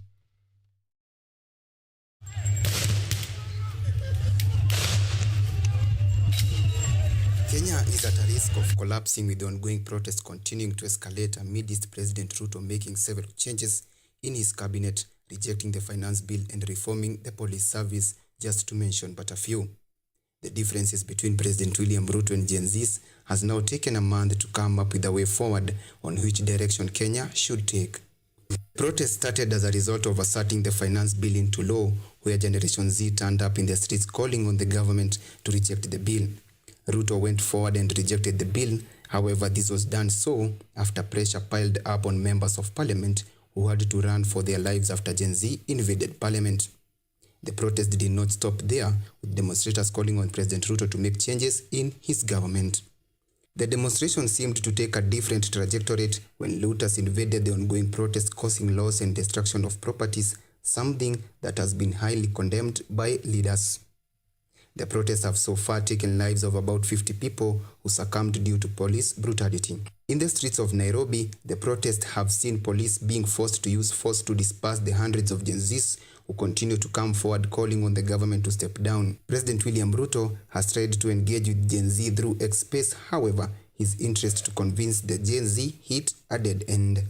The head of state went forward to invite the opposition for a dialogue. However, the opposition seemed to split sides after Wiper leader Kalonzo Musyoka stated that he will not be part of the dialogue, with Roots party leader George Wajakoya also hinting that he received proposals from the government to take a position in the cabinet, which he highly restricted, and also stating that he will not be part of the dialogue. Eugene Wamalwa, Jeremiah Kioni also distanced themselves from the dialogue. President Ruto has now issued a warning to Generation Z, calling on them to stop the demonstrations being experienced in Kenya, warning to use force to deal with the protesters. In his remarks, Ruto repeatedly stated that enough is enough. Walisema tusipitishe finance bill. Mimi nimewacha finance bill. Nikawaita wakanasema hawataki kuja kuzungumza na mimi. Wakaniambia niende huko kwa X. Mimi nikaenda kwa X. Wakatoroka huko hawakukuweko. Wakaniambia tuitishe mazungumzo. Nimeitisha mazungumzo, wamekataa. Nimewaambia wanaendelea kusema wao ni faceless, wao ni formless, sijui wako nini. The country is much more important than any group of people. Enough is enough. Ama mnasemaje? Si imetosha hii maneno? According to the head of state, who was bitter with his words, he requested the Gen Z to present their planned past protest, for their issues have been addressed and still they continue to protest. Gen Z were quick to respond after Ruto's sentiments, where they stated that they continue to see disappointment in him for one, not doing away with all the CSs after he reintroduced some of them in the new cabinet. The ongoing protests are said to continue for the next week, with a series of events expected to happen, including invasion of JKIA, which is expected to happen on July 23rd. The National Police Service has issued a warning barring protesters from invading JKIA, stating that anyone who will be seen around the restricted areas will face the full force of law. Edward Nyamo, KUTV. Tuesday is Tuesday. That's what the young people are saying online, and it's also showing up here in the papers. And the hotspots for the day, as detailed on the Standard, is something that we'll be very keen on looking at later on, following those statements by President William Ruto, who's also showing up on the front of the pages. Enough is enough. Moment of truth is what the Standard is calling it. But let's stick to Parliament for a minute, who have resumed their session today after a 3-week recess.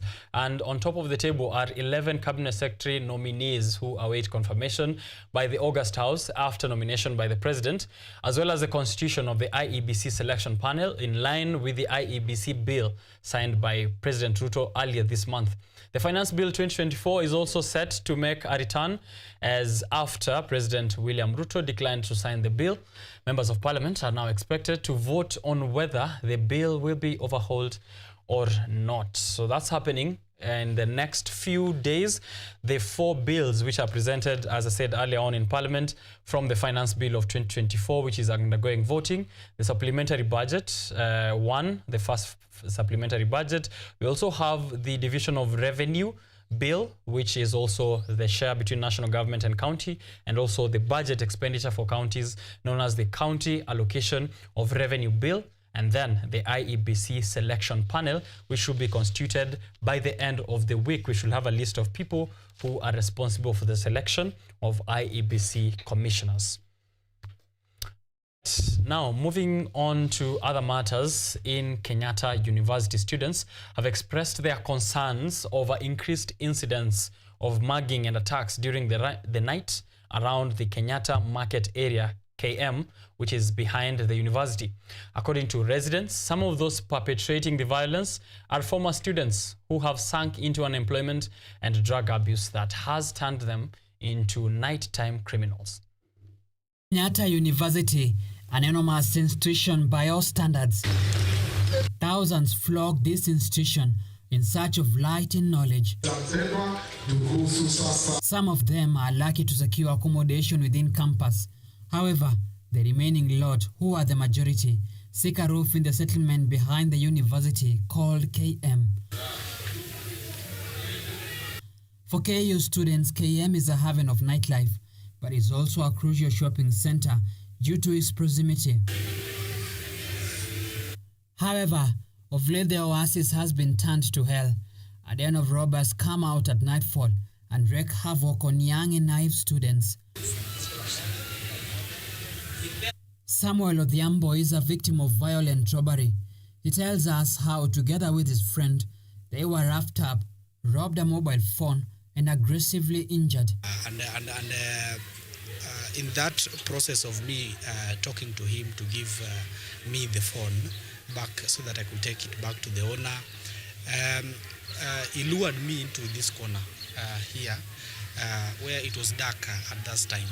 So in that corner, he called for his reinforcement, some of his friends who are playing in a pool here.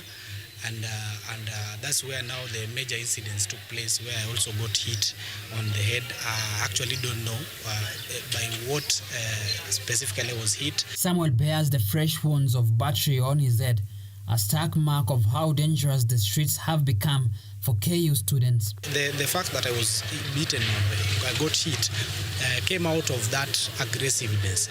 The fact that I was now fighting to defend myself. But I think normally they could steal from you, harass you, and maybe beat you up if you are aggressive. If you are weak, not aggressive, you easily give up your phone or maybe your belongings, and then they go away. I have a friend who was telling me he just let us sleep in the house, and then waking up the next day in the morning, he found all his properties, laptop, phones, and everything else stolen, even though he had locked the door. So he didn't kind of understand what actually transpired. Residents confined to us that the night gangs are a fusion between residents of KM and outsiders. KM is a hotbed of insecurity. When it comes to, in fact, right now, as we are right now, the more there is no student, there is no jobs, so insecurity is on a higher status. Students opine that the matter of insecurity ought to be treated with urgency and relevant measures taken. The first thing is installing security lights, that is one. And number two, we should ensure that the business premises around here, we have enough security personnel, like the security, the police officers, and so on, so to ensure that in case there is a suspect of crime and so on, they can easily be taken care of. Prior to this report, we reached out to the officer in charge of security at Kenyatta University for an interview. However, the director declined the offer, but stated the following, as I quote, "The issue of insecurity has been there, but the university can only protect its own within its jurisdiction." End of quote. On this side is the highly revered Kenyatta University main campus, but the moment you cross this railway line onto the other side, you enter a territory of terror and tension. Once darkness sets in, students here live in fear of being mugged or even injured, as it happened to Samuel. Insecurity is on its rise. Munene Weru, KUTV. Ayo, what a story. Quite a story there from Kenyatta Market, right behind Kenyatta University, which is a stone throw away from this studio. We'll be following up on those details and, of course, to see what the authorities are responding in their security measures around that area, and, of course, the university administration at the same time. Now, the IRIIP GA Women Group of educated professionals from the Rift Valley is leading a transformative battle against teenage pregnancy and gender-based violence in Bungoma County. Through education, mentorship, and advocacy, these dedicated professionals are empowering young girls by demystifying harmful practices that are a major challenge to their well-being in a bid to create a safer and more inclusive future for the community. The Deputy Governor of Bungoma highlighted the region's high gender-based violence rates of 23% compared to the national average of 13%.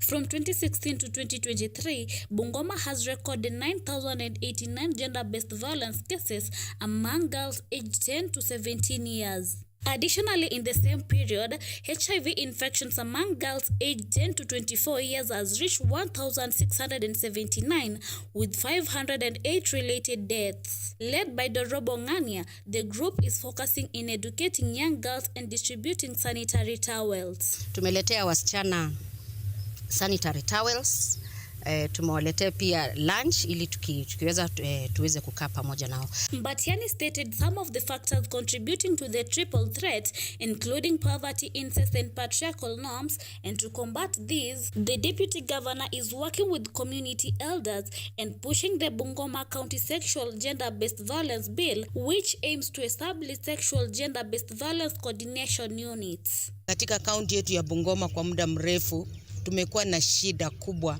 kwa mambo ya mimba ya mapema, na ninajua ya kwamba hawa wasichana wanapokuja kuongelesha wasichana wetu, hiyo inamaanisha kwamba tunaanza kuona nuru. Maana sisi kama serikali ya kaunti ombi letu ni kwamba tuweze kuwafikia jamii. Despite low budget allocation for gender issues, Bungoma County is determined to protect and empower its young girls. IRIPGA Women's Outreach and Mentorship Program is playing a crucial role in breaking the cycle of harmful practices, promoting education and inspiring collective community efforts to create a safer society. Tunasema kwamba tunataka tuwe na a balanced community. Mahali kijana ako empowered, msichana ako empowered, ili tuweze kutembea pamoja. So we want to bring all of them on board, tuongee pamoja kama wazee, kama wamama, kama young professional women and girls, ili tuweze kusaidiana tumaliza haya mambo ya mimba ya mapema. This comes after the IRIPGA women have dedicated to fight teenage pregnancy and gender-based violence in Bungoma through education, mentorship and advocacy, empowering young girls for a brighter future. Nyabuti Jael, KUTV.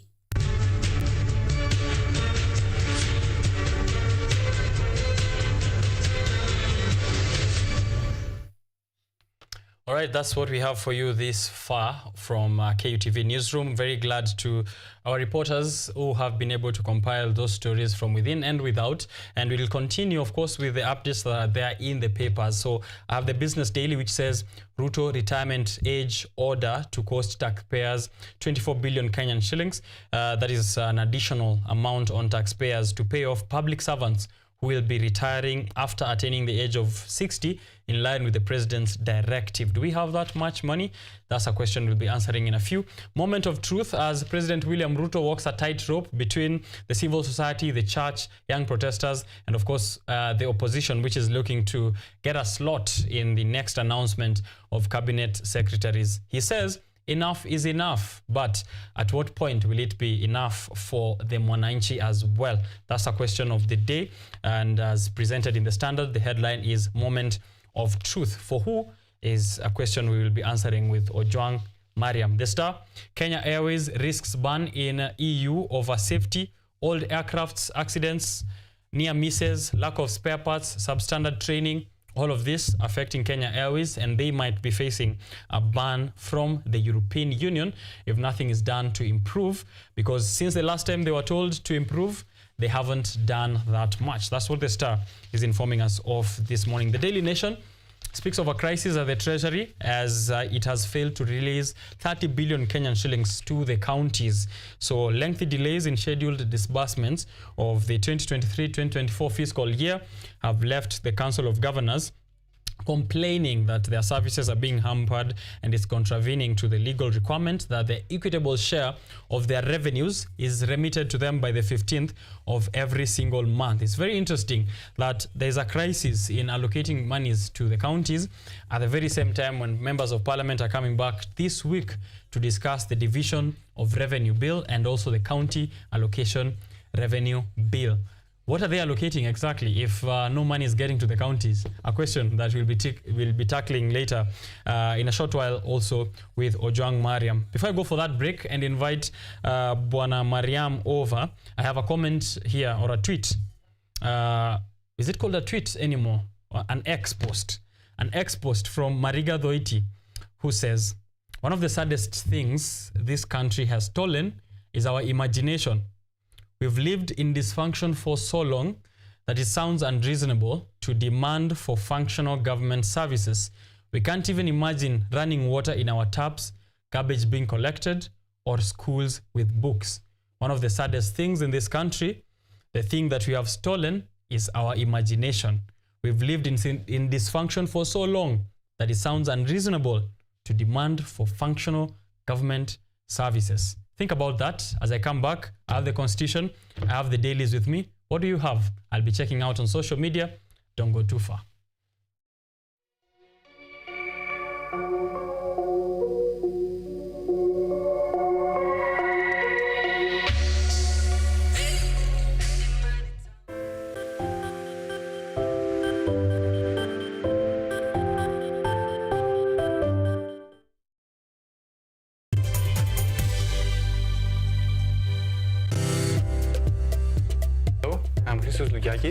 I'm a PhD student at the University of Athens, Greece, and this is Cutting Edge Research from the Kenyatta University TV. Keep watching on the Kenyatta University TV. This is Cutting Edge Research.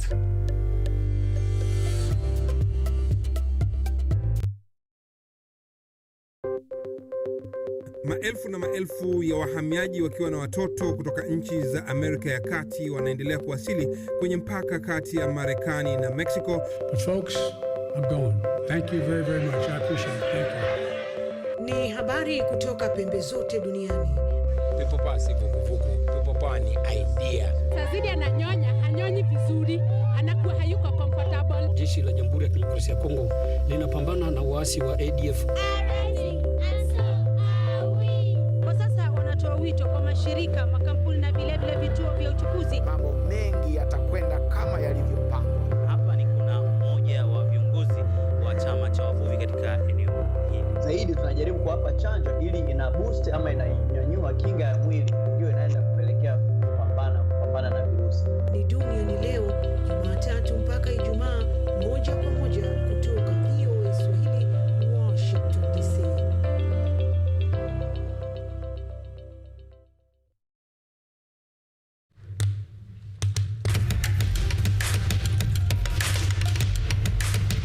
Access to knowledge, solution to unanswered questions.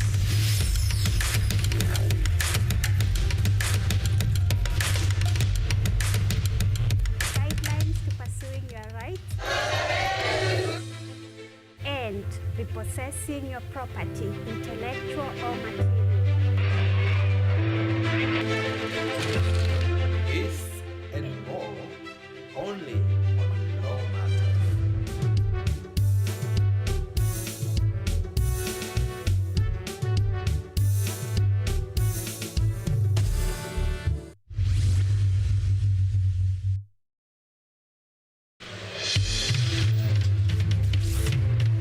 Tunachimba hadi mizizi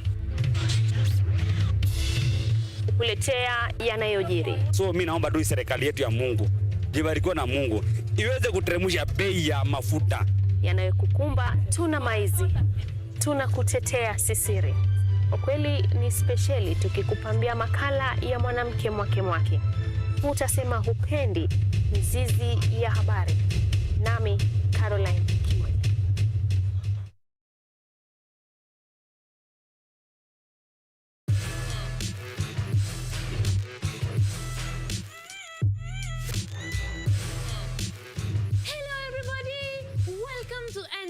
Where we ask the coolest questions in science. Let's go! Is yogurt really just rotten milk? Why do humans need sharks to survive? How did a 12-year-old boy from Africa invent modern vanilla farming? How do you deliver medicine to a chimpanzee? Can poop be useful? How can you save the planet by reducing air pollution? To help us answer these questions, we are inviting some wonderful guests from the world of science. They will enlighten you, make you hungry for knowledge, oxygenate your brain, and make your ideas flow. This is Engine Season 3. Let's go!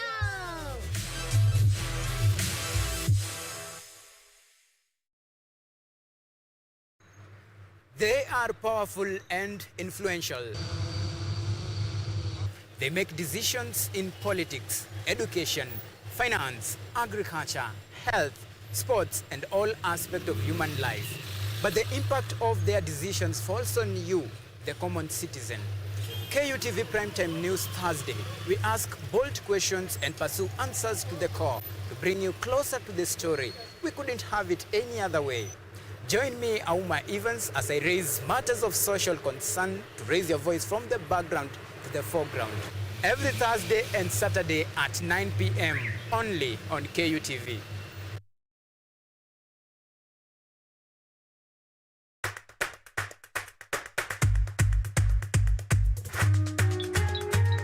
What are some of the ways through which you can develop these skills so that you are comfortably fitting into the job? You have to put yourself in positions where you are uncomfortable. Uncomfortable in the sense that you are not clear about what to do. Because I used to work a corporate job before. So when I left, I happened to visit someone's farm around this area. So this project is called the Security Breach Detector and Can Familiarize. It is meant to be used to detect, detonate explosives. We'll tackle all the tough issues, discuss all the weird moments, and hopefully share a few laughs along the way.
Hiccup there. We are now in the newspaper review section. For your patience, we are glad. For your comments, we are happy. For your feedback, we are grateful. On YouTube, KUTV Kenya, Cynthia Auma, nice ideologies. I love the show. Getting ready for maandamano. Uko wapi exactly? Ama utaki kudisclose for security purposes pia ni mzuri. All salons Kenya watching from Moyakiwe. This is Gadhoni. Thank you very much, Gadhoni, for tuning in. Gadhoni was here on Art and Culture Monday 2 weeks back when I did host the show on behalf of my friend Ojwang Mariam here. And it was an exciting discussion on writing, the art of writing. You can find out how that went on YouTube. But here is Biashara Tuesday. The hashtag Biashara Tuesday at this moment is having a look at the headlines and the developing stories of the day. We are doing that alongside Ojwang Mariam. I'd like him to get that out of the way, alafu tuweze kuangalia mambo ya siku. Karibu sana mzee kwenye show yangu. Asante. Habari yako asubuhi? Habari ya asubuhi yangu iko salama. Watu wangu nyumbani tuko hapa hivi. Good. Tuko salama sana. Roysambu, we are good. But as you've heard, even in the headlines, tuko na some issues hapa na pale, insecurities, and other things that are of human interest. Yes. It's sad that this week on Sunday, On Sunday, the same KM yenye unasikia we lost someone. Alikuwa amefungiwa mahali kwa nyumba. It's a comrade. Alikuwa amefungiwa kwa nyumba juu hana rent. 2 months. So apparently kiateka anaendaga anaekelea kufuli kama kuna ingine. Na hakujua kama kuna mtu ndani. The lady stayed there 2 days. Then Sunday napigiwa simu asubuhi na Ojwang. Unajua yeye ndo unakuaga citizen journalist wa kwetu. Come see this. Fika hapo hivyo napata it's the same lady nilikuwa nimesikia story kuhusu. I had been approached nikiulizwa caretakers wanafikishaga wapi levels ikifika ni kufunga nyumba. Kumbe napata ni the same girl. But either way, business is business. And that's where we are here for Biashara. Good morning once again, ladies and gentlemen. Gazeti zimewaka. It's a moment of truth. Right. In a country that is filled with lies. Full of lies. Or filled with lies. Okay. Today we are defining a moment of truth. I can see the face of President William Ruto hapo hivyo na something to note ni ati picha yenye imetafutwa ya rais on the Standard inaongea the same thing or close to the same thing na yenye inaongea on Daily Nation. The face of the president, the worry, he's calculating. Hesabu ni kama aziingi huku. Kwa news umemwona akilia the Gen Zs wameitisha hii nimewapea they are still pushing on. And leo ningetaka as we continue with the newspaper review, let Kenyans know that Gen Zs is not something that has come up. It's just generations. We have generation X for those who are older, the millennials and all that. Waache kufanya ikae it's like an Al-Shabaab kind or a terror group inatokea ina crop up. The statistics that are there of this youth are still saying that they are 55%. They must be listened. At the moment, they are saying they are not at the table. So the least the government can do is listen. But when they are talking about listening, hawasemi wanataka dialogue, tukae chini tuongee, tusikizane. Listening means on 27th August 2010, you promulgated this constitution. You are our fathers. You are our bigger brothers. Please, just follow it. That's what these guys are asking. When they talk about matters accountability, it's in accordance with what is on this constitution. Okay. Do it. It is just a matter of action. Don't call us. Hizo vitu zimeharibia mpaka Baba CV. That Baba has been a champion of justice, democracy and all that. But Baba has been listening so much and getting a share of that listening. And now the 55% of Kenyans right now who are the youth are saying enough of that. It's okay. You've been fighting and championing for this. We have them.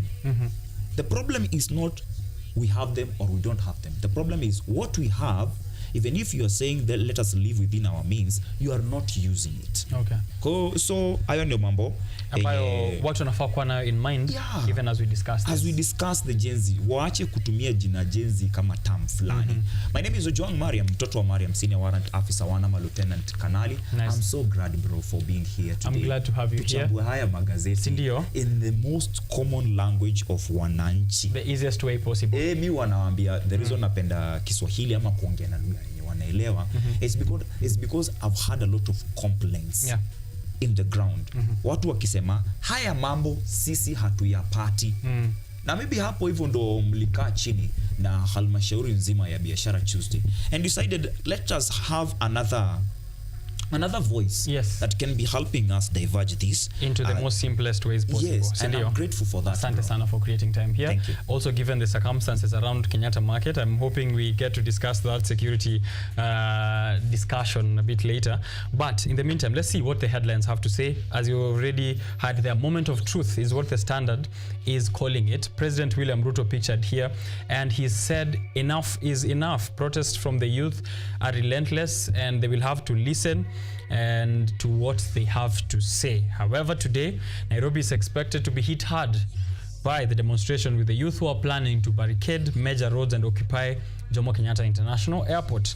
The heat is already being felt in the NGO world, with the government cracking down on perceived funders of the dissent. There are 4 people who have been pointed out, and their names have not yet been disclosed by the Daily Nation, who were the first to break that report. But the government has a list of 19 NGOs and 4 prime individuals, some of them pointed out to be aides in Mwai Kibaki's government, others in the Uhuru Kenyatta government. It seems, again, for a fresh week, President William Ruto is pointing a finger somewhere else. I'm pointing all directions of the compass in trying to find out who exactly is behind this. And the young people are saying, you are the one behind this. The harsh times, not listening, not acting, you're funding our anger, and that's why we are out here in the street. There are protest hotspots for Nairobi today. This picture here in front of the Standard is very interesting kwa sababu ime pinpoint exactly where each spot is, from Mlolongo in the Nairobi Expressway all the way to Outer Ring Road, my areas are City Cabanas, Uhuru Park, Nyayo Stadium, Parliament, North Airport Road, all the way to JKIA. KAA has already issued a statement saying that if you would like to travel, not those who are occupying so that they can travel, if you like to actually travel, if you are actually scheduled to travel and you're not a protester, you should arrive there 4 hours earlier. So I wonder how they will know, given Gen Zs wanafika na Ubers kwa demonstration, wanafika na iPhone, wanafika na KFC, watajuaje nani passenger, nani si passenger? Sasa iko hivi. The directive imepewa watu wanataka ku travel, not protesters. Yes. You're forgetting that even these people who are traveling are still protesting. There is no one who is marked on the face that this is a protester. Ukimwona huyu wasema wewe protester kaka kando, acha traveler apite. But hizi vitu zimeweka watu wa even at a discriminatory level, which sometimes ni fiti. Sio mara moja tumekuwa huko nje, just because they have seen you are a youth na umevaa suti, wanakuita Gen Z na wanakuuliza maandamano mmepanga aje. Sasa hiyo uko shughuli yako, maybe you're doing your shopping or you're going to church, but just because you are smartly dressed, you are a youth, you're a Gen Z with the information. Hii Tuesday mmepangaje? Unaona? Right. But I like that you talked about pointing fingers, and the Daily Nation ukiangalia vizuri mikono ya rais saizi imekaa tu hivi, amefunga mdomo, probably wondering what do I do next, or where do we point fingers next. But hapo hivyo kwa Daily Nation headline ni kilio na pale chini ni mawazo. So headline kubwa inasema crisis as treasury fails to release 30 billion county cash. Hicho ni kilio kwa gatuzi wote. Sawa? Lakini pale chini ni mawazo. Pressure mounts on Ruto over new cabinet. Cabinet yenye first batch 11 iliachiliwa. The 11 people who are in the new cabinet, and kuna wenye wamerudi. Now, hapo hivyo kuna shida na we must address it. The president even yesterday said that he has been listening to the youth. He sent away the CSs. Let me tell you what I would do if I was today's president. I have friends there. Maybe wamenikabako that there was a tweet by the former cabinet secretary for special development unit, special delivery unit, SPD, Moses Kuria. Akasema aliandika hadi na Kikuyu. Hutia goige, meaning touch me niende nikaseme, niguze nikaseme, niguze niseme. It's kind of a threat. That's the pressure also on him. Apart from the pressure from outside, there are people within him and within his circle and anampatia pressure. Yes. So the president right now is full of pressure. So as a president kuna kitu nitago kusafisha kidogo. Hawa watu unawasikiza and you're doing the same things. That is not kusikiza. That is kuwabeba ufala. Right. And that's why people are saying we need the president to be the president. The hashtag they're using, Ruto must go, doesn't mean Ruto to resign and go. Because if the president resigns right now, what will we have achieved if he will not dissolve the parliament na tuende kwa another election? If you cannot do that, then it means now we are in full anarchy. What we are in full anarchy. According to the statistics and a lot of things that I've been hearing people talking on the ground, is that right now the second in command, who is the DP, is powerful, trying to gain a new friendship with the Gen Zs from the time he was talking about this country being a company of shareholders. Now he's calling the youth, the Gen Zs, wenye bado walikuwa wameitwa criminals, wakaitwa terrorist, treasoners. Saizi anawaita, yeye anawaita my sons and daughters. My sons and daughters. Hiyo ni kutafuta a soft landing kwao. But people are still saying he's not ready to be a president. So President Ruto resigning means he takes over. They're not ready for that. Then he becomes president. The constitution allows for that. So the people are saying, let us deal with the devil we know. But we need him to be him. All right. To be a president. So ukipata uko na pressure ya ma-CS wanataka kurudi, fanya hivi. Uko na wale wamekukabako sana, si ndio? Let's say kama docket ya interior. Amemrudisha yeye mwenyewe pale hivyo. At a point yenye kumekuwa na so many abductions, so many illegalities, and the CS is a professor of law. Yes. He understands law than most of the lawyers we have in this country. As a matter of fact, he represented the now president way back then when he was having cases in ICC. Yes. He was among the representative of President William Ruto. And that means he knows the law. He knows the law. Kitu kidogo kama Article 37. How does he not apply it? How does he not apply it? Right. You look at the bites that have been there. You know, internet never forgets. You will see the current President Ruto on top of a gate, just like these Gen Zs, demanding for rights, asking that they be there to be listened to. You will see the current now, he has been reappointed, so he is waiting for the vetting from legislation na akonfirmiwe. CS Professor Kithure Kindiki on bites previously, speaking on the floor of the House, asking that if we don't take care of these youths, watatokea. Kwanza wao ndio walikuwa wanasema tunatokea. It changes now that they are on the other side of the blade yenye sasa inaweza katakata, and they want to katakata the things that they've been championing for over the years, which is not good. So chukua huyo CS wa interior, usimrudishe hapo. Tayari ameshaharibu jina. Anafanywa vetting, lakini wanasema it's going to be considered as a fresh appointment. The parliament. Ni nani wengi katika hilo bunge? UDA. Na uongeze watu wa Ford wenye wako hapo hivyo. Ongeza the traitor MPs from the ingia hapo hivyo. Ongeza pia some traitor MPs wenye walikuwa wa opposition from the northern region, chama kilikuwa kinaitwa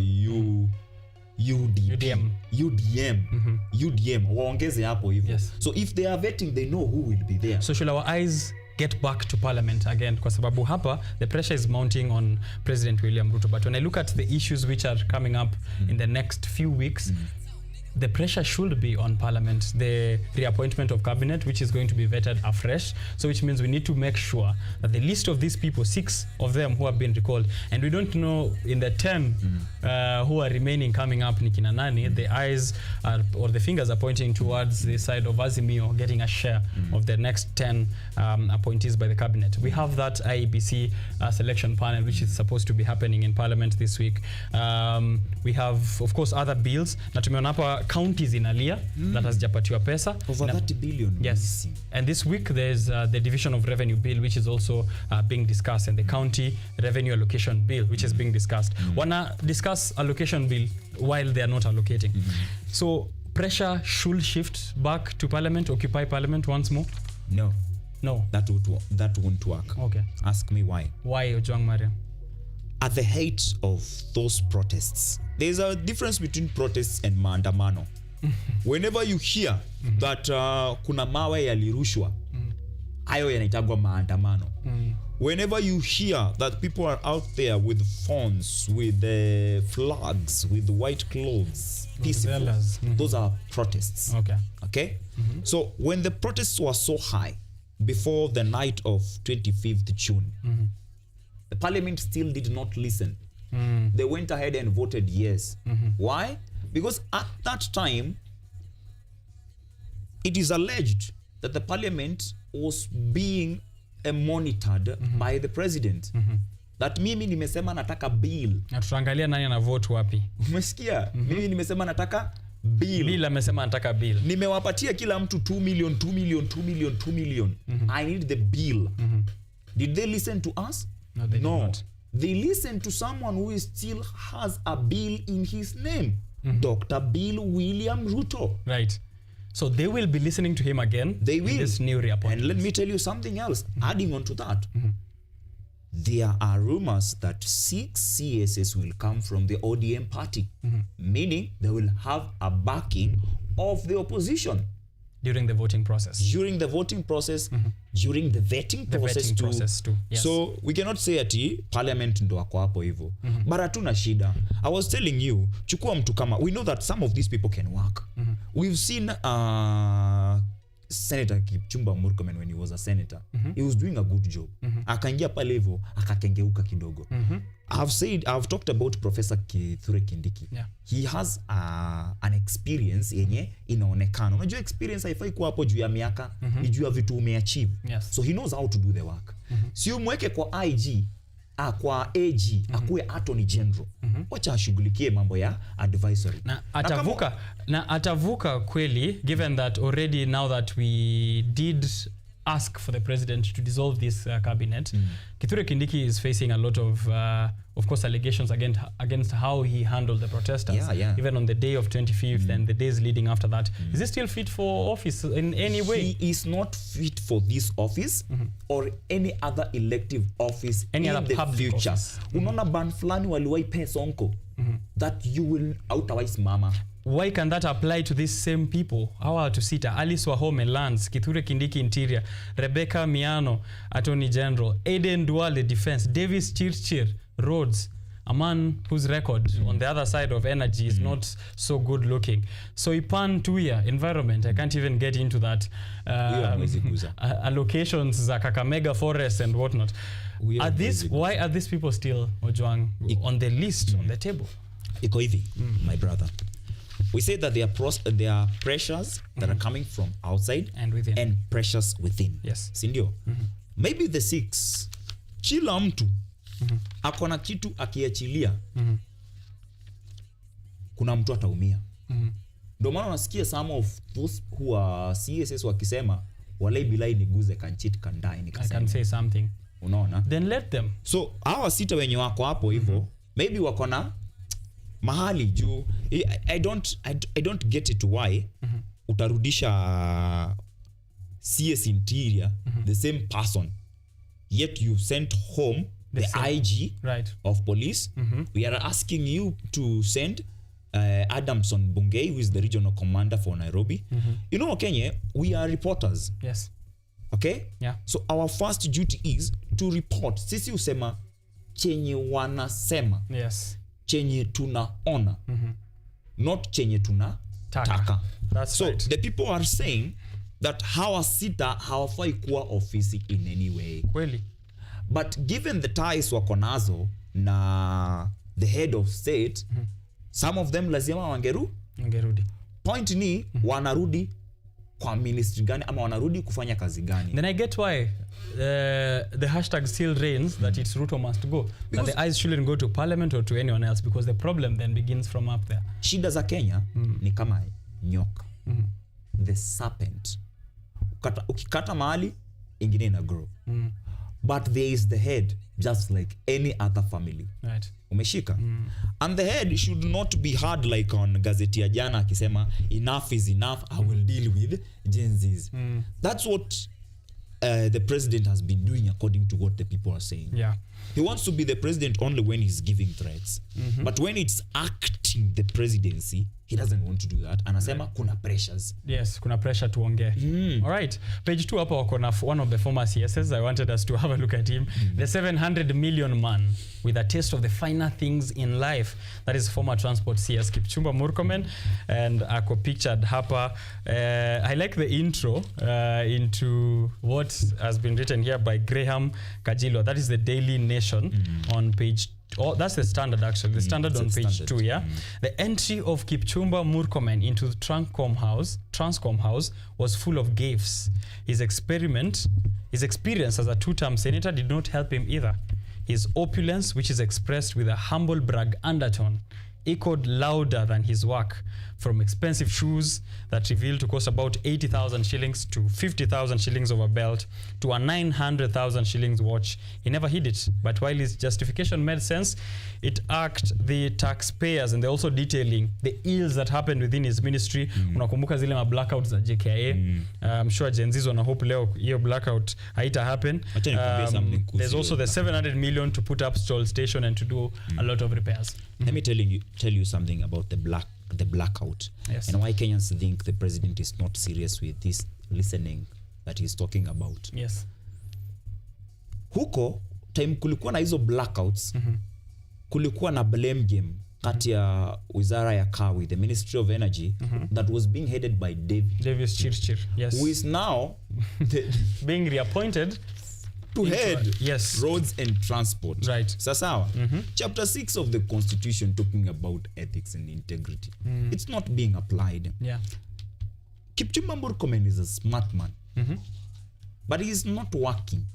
Either because of two reasons. One, either he is being controlled and he is not being led to be the CS he's supposed to be, or two, was yes. Was alishatoka watu wako jobless ni wengi, thank yes. God. Thank God for unemployment. So yes, wengi watu wanatafuta kazi, but hapo hivyo kwa chapter 6 ndio. Why am I saying that the former CS for transport and roads and transport was a smart man? He always had a budget for 700 million. Mlolongo mmeharibu barabara 700 million. Yes. Expressway huku juujuu imeharibika 700 million. Kuna nyasha huko airport 700 million. 7 in number ya Mungu. Right. Na umeishi kutumia kulilia hiyo. And now mtu ameweka 700 million. Ikiwa kila wakati kuna crisis you have a budget of 700 million, it means if we give you this 700 million, you should be able to do something. Yes. Yenye kila mtu anafeel kwa hii nchi, unaona? Yes. But he was not doing that. Anaflaunt tu vitu zenye anabai huko nje. Right. Meaning afanyi kazi vile inafaa. It's his weakness. Page 2 of the Standard is where you can read some of those things, including 700 billion. Even when he was speaking about billions, lazima ingekuwa 700 in the figure. So this 700 billion was a figure that was supposed to help in the completion of the Uhuru Road projects, and that is a figure that he threw in there. Alikuwa part of the people ambao waliongeza. Ngoja usipotee. Nisipotee.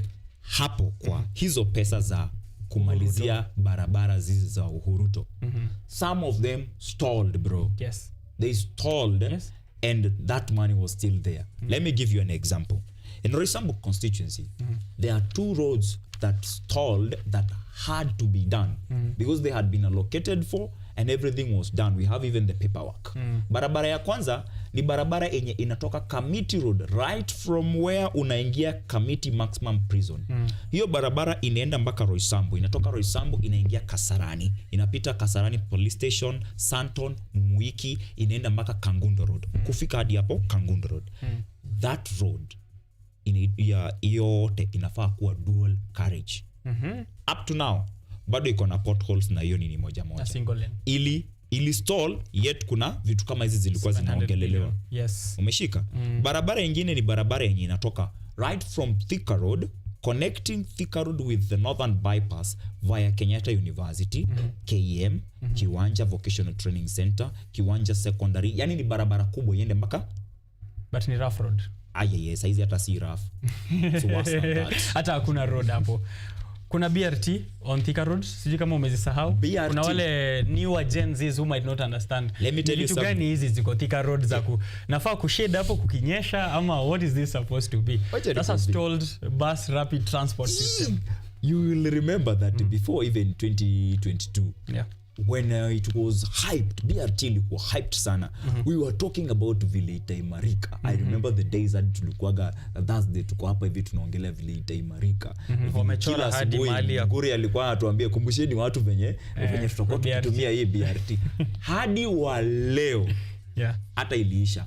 And those are projects still within the 700 billion that Kipchumba Murkomen was touting there needed to complete the Huruto projects. So I wanted to say, or to ask Ojwang before we move on to other stories, the standard says moment of truth, na kuna wale watu, discussion imekuwa happen for the past few weeks, and I am part of the people who are being blamed as the larger media ya kuuliza what next. And our role as media, of course, is to find the direction forward. As you said earlier, tuna report, what people are saying, we verify the facts, but also it's important we know where are we going. That's the part of our mandate as the media.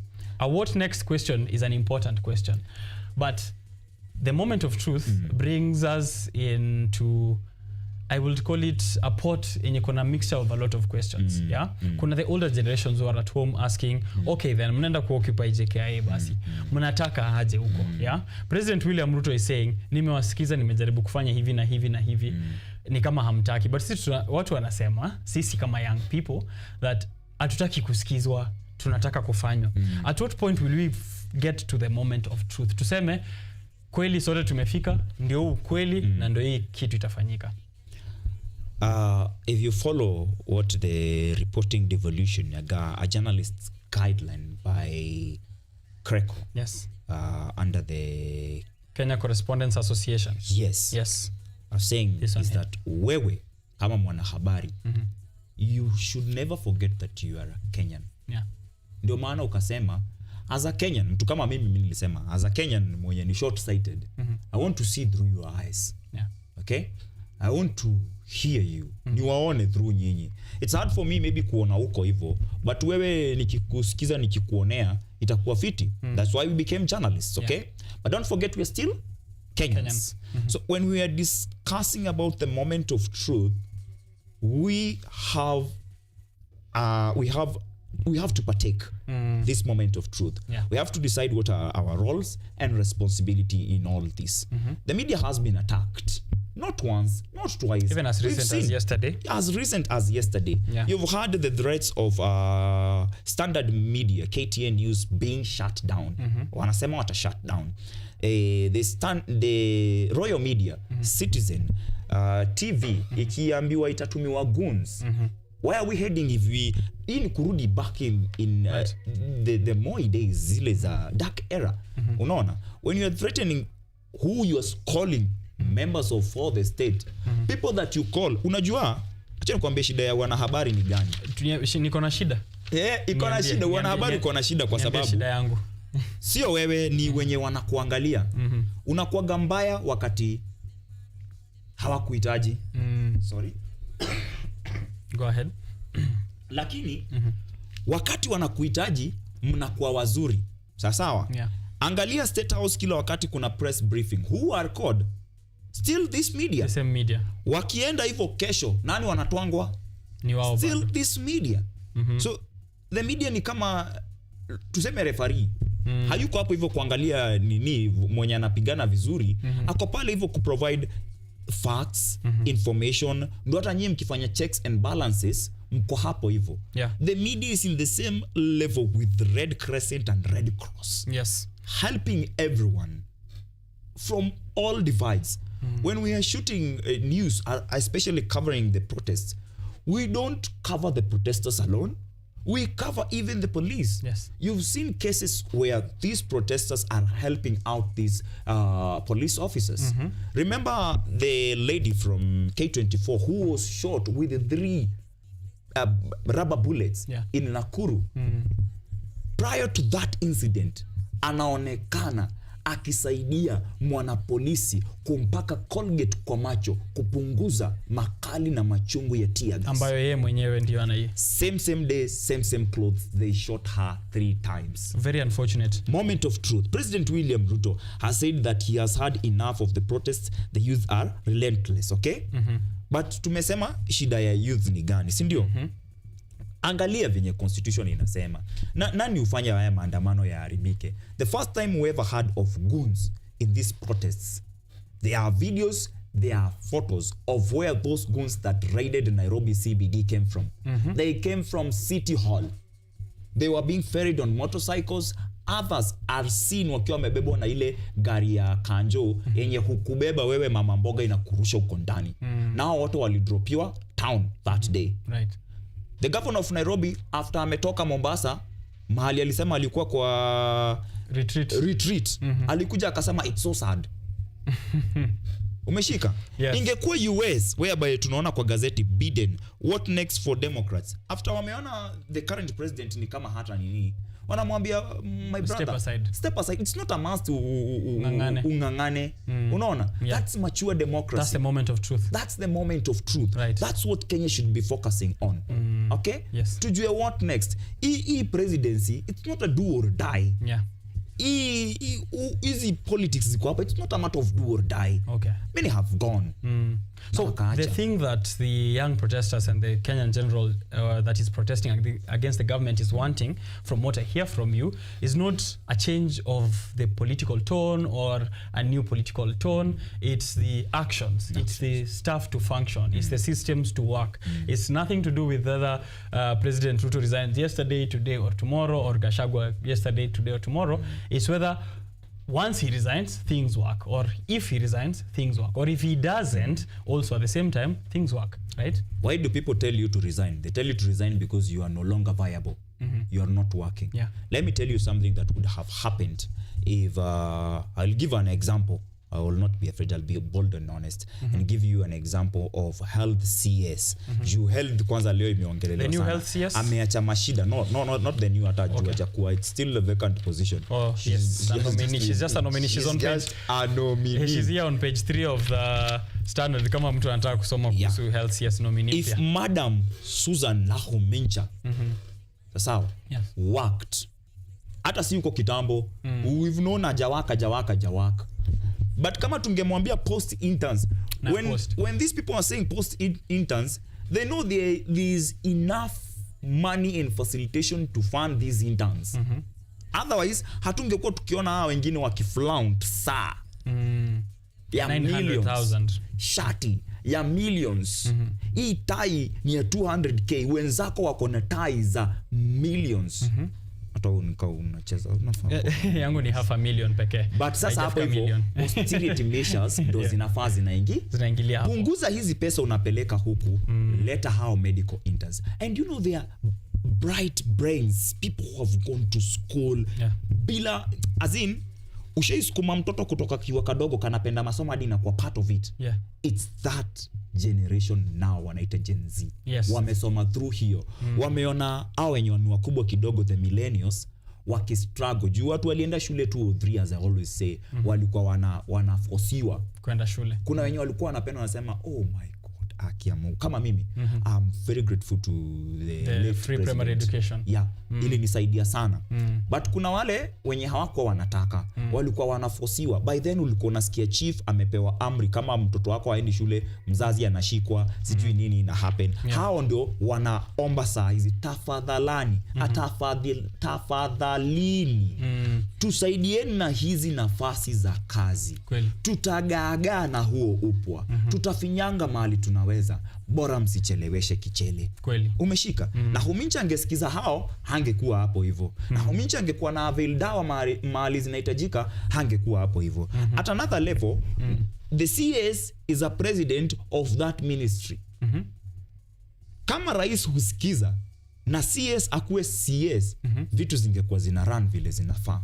Angalia era kama ya Mutahi Kagwe mwenye aliingia 2020 alijipata kwa situation moja ngumu sana.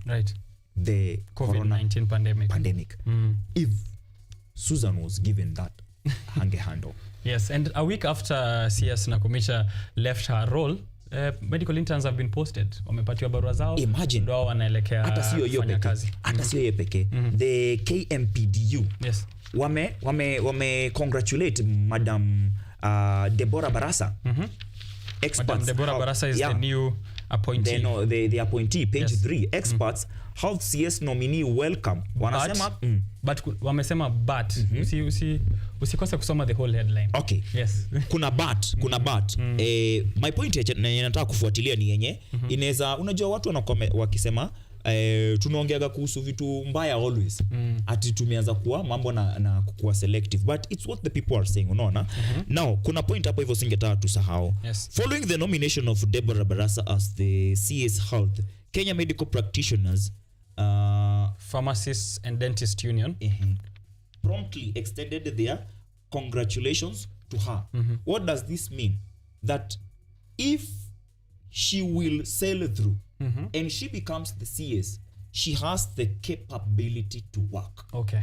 And she can. Hiyo ndo point nilikuwa nataka tuchukue. Alright, I see. Huyu madam akitaka kuchapa kazi anaweza. Juhadi KMPDU anasema huyo anaweza. It's not the same with prior to the previous cabinet kuingia. When John Mbadi, who is the national chair for ODM, alisema aje, President Ruto ametuletea hawa na tukiwaangalia wote kuna mtu anaweza fanya kazi. So it's upon us tumpatie watu wake aende akafanya venye anataka ama aende atafute wengine. But wakasema juu hakuna chance ya yeye aende atafute wengine, tumpe watu wake aende nao. Yes, ndiye mwerevu. Unaona? You remember when you were saying hatupangwingwe. So that was a moment of let us not panga you, you panga yourself, you see what you can do. Uko ndo na Homincha alitoka. So if the experts are saying huyu CS ako welcome, but hiyo inamaanisha there's a positivity towards that. Anaweza fanya kazi. And I've realized what the but is that there's a lot of work to be done in overhauling the whole Kenyan health sector. Exactly. Exactly. She has the right experience, and wale technocrats we keep pushing the government to point. Nikwambie kwa nini huyu madam anaweza kosa kuwaka? If she will not be a CS and she will be a prefect. Okay. Governed by the president. Yes. The president can rest, by the way. Kazi ya president ni rahisi sana. I've learned that from US. Mimi ukiniuliza, mimi kama Ojwang mtoto wa Mariam, hakuna kazi President Joe Biden amefanya. You're saying Sleeping Joe? System tu yenye inawaka. Donald Trump called him Sleeping Joe. How many videos have you seen him sleeping, zoning out? A lot. Mahali watu wana dance. There's a video yenye ina trend sana. Kama la Harris kwa hapa hivi, manzee amekula ngoma. But the president ametulia tu. Unaona? Yes. But the systems hapo US somehow zina work such that even if you're sleepy at the top, kazi inaendelea huko chini. Hiyo inamaanisha aje? Gazeti la Daily Nation kuna mahali wanaongelea kuhusu trips that President Ruto has made 62 trips. Ni ambayo kwa page 5 wanasema flying President Ruto held down by Gen Z. That is page 5 of he has not moved. That's page 5 of the Standard. Yeah. Hajaenda, si ndio? Yes. This 68 trips 62 trips in 38 countries in his first 20 months in 20 office. months. 20 months is less than 2 years. Yeah. It is said that President Uhuru made 22 such trips in 10 years. And amefanya 40 more in less than 2 years. Nikwambie ukweli. Niambie ukweli man, usinifiche. If the systems were working and the CSS were CSS, mimi singepingana na mambo ya Rais Ruto kwenda kuzuru. Area fly. Watch a fly. Tusikiage 2 deals ameleta. 2 deals analeta. Na bola si deals za kutuuza huko nje Qatar na si deals zake. Kama ni kitu tumekuwa tukiinteract na CS. Unaona venye tulikuwa tuna interact na fellow Kenyans. Hakuwa anaitwa hivyo. Dr. Mutahi Kagwe. Yes. Venye tulikuwa tuna interact na yeye tunajua manze ni saa 10. Ndio hizo COVID. Fellow Kenyans cool come collected. Huko unasikia Uhuru hapo hivyo. Tumeweka measures. Watu wamekasirika sana, wanasema tufungue bus, tumefungua kidogo kidogo. Industry na nini tunafungua kidogo kidogo. That pressure by then kama tulikuwa tumeweza kuhandle. Hata saizi sisi ni wanoma tunaweza. But president akuwe president, delegate, let your CSS be your CSS. Let your AG advise you. We had the AG mwenye ameenda akisema manze mimi sikuwa nasikizwa. Hata sijaiulizwa advice. All right, so it needs a lot of work. That's why I think the general conclusion from that is why the pressure is at the top. That's why the pressure it's at President William Ruto. He has reappointed, yes, and there are irreducible minimums which he should be handling. So if he needs conversations, I think I will just chime in and say there is a list of things that he should have done. He alipatiwa kutoka dissolution of cabinet to the appointment of the next EBC commissioners to the other issues which are stipulated. They are provided by the constitution. Moment of truth. I think this is the best headline of the day, right? It's the best. The Standard because really got it. Your moment of truth inaingia kila mahali. Inaingilia kwa kila story hapa. Angalia page 8. Yeah. Ford Foundation has funded 205 organizations and state agencies, including the First Lady Rachel Ruto. Moment of truth. Moment of truth hiyo kabisa. Kweli kabisa. Another moment of truth can be found in other papers. So let me use that title to read the headlines of the other. The Daily Nation, crisis as Treasury fails to release 30 billion county cash. Kuna shida kwa county, lakini pia huko kuna occupation ina happen. I actually had examples that I really want to mention. Counties zinasumbuka hazijapatiwa pesa na serikali, na hii wiki parliament itakuwa ina discuss pesa wanafaa kuallocatiwa the next financial year. Hawajapatiwa hiyo last time na next financial year, which means wale suppliers wa counties, wale ambao wanafanyia counties wanangoja pesa, wanangoja hiyo invoice processiwe. It's going to take a bit longer given the kind of times we are in. But in terms of austerity measures na watu kuweka pressure, kuna Willy Oeba ambaye tulicheza video yake pale mwanzo tukianza show, amepiga an online exchange, heated online exchange with Kihika, the Nakuru County Governor and the administration, akiwaambia wana extend, wana forge their lease on the Memorial Hospital at Nakuru County, na walizungushana pale. I like that kind of pressure to be taken. Tulisema, I think it was last time when we said we should devolve the occupation. Yeah, from the national level, from Occupy JKIA, pia enda Occupy, kuna airstrip flani pale Kisii, najaribu kutafuta jina. Occupy kale ka airstrip, yani to devolve kabisa. It has happened in Nakuru, it has happened in Bungoma. Even the governor came out yesterday to do a press conference, kuelezea pesa ya Madaraka Day ilienda wapi. Na wakapatia budget by budget. Akauliza, watu wanamuuliza 25 million on flowers. Hiyo ni kufanya nini? 18 million on billboards, on advertisement, on PR. Explain yourself. So if that pressure is devolved as well, I think that will be also another moment of truth. So the Daily Nation, kuna wengine walipigwa na butoa 1 million on a crate of soda. Isiolo County. That's crazy. That's a crazy amount. Yeah. The Star, Kenya Airways risks ban in EU over safety. Moment of truth ndio hiyo pale. Tunaambiwa tuko na old aircrafts, accidents mingi, tuko na near misses pale hewani, alafu hatuna spare parts za ndege zetu ambazo watu wanafaa watumie leo wakisha occupy JKIA and waende. And there's have you seen the memes? Yeah. On occupy JKIA. Uchunge usiekwe Isiolo na ulikuwa uende Oslo. Ati KAA, Kenya Airports Authority, ikisema watu watoke mapema, wao wanasema tumeambiwa tuende mapema. Wanaambia protesters wafike mapema. Now let me tell you something, my brother. Right, as we wrap up. Yeah. Unaona Nakuru, that Memorial Hospital, imekuwa ikiongelelewa sana, ni vile haijapata national interests. Okay? But it is the same Memorial Hospital yenye imekuwa ikitrend mahali ambako hadi hiyo shamba inataka kuibiwa. Na systems pia pale ndani hazifanyi. Na Memorial Hospital ni hospitali kubwa sana. Umeshika? Yes. Kulikuwa na ingine yenye askari wa Kanjo from the county government of Nakuru. Walienda wakatoa hizo gas, hizo oxygen gas, oxygen cylinders. Wakazibeba. Ara time yenye watu wanazihitaji hapo hospitali. Vitu kama hivyo ndo vinafanya kina Willy Oeba wa jam. Yes. You know why mbona watu ujam? How jam juu wewe unaenda hiyo hosi. Sijui how many DMs you have of people who are trying to ask you for help. Juang nisaidia hapa. Juang nisaidia pale. Do you know if systems were working, you wouldn't need to do that.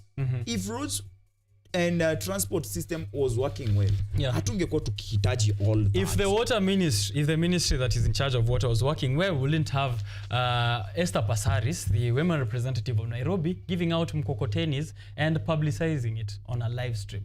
That amefanya kazi. we need systems to work. We don't need them to do the handouts. I got sad with Mama Nairobi Esther Passaris when she said on national television that shida ya Kenya huku katika informal settlements ni watu tayari washazaana wako wengi.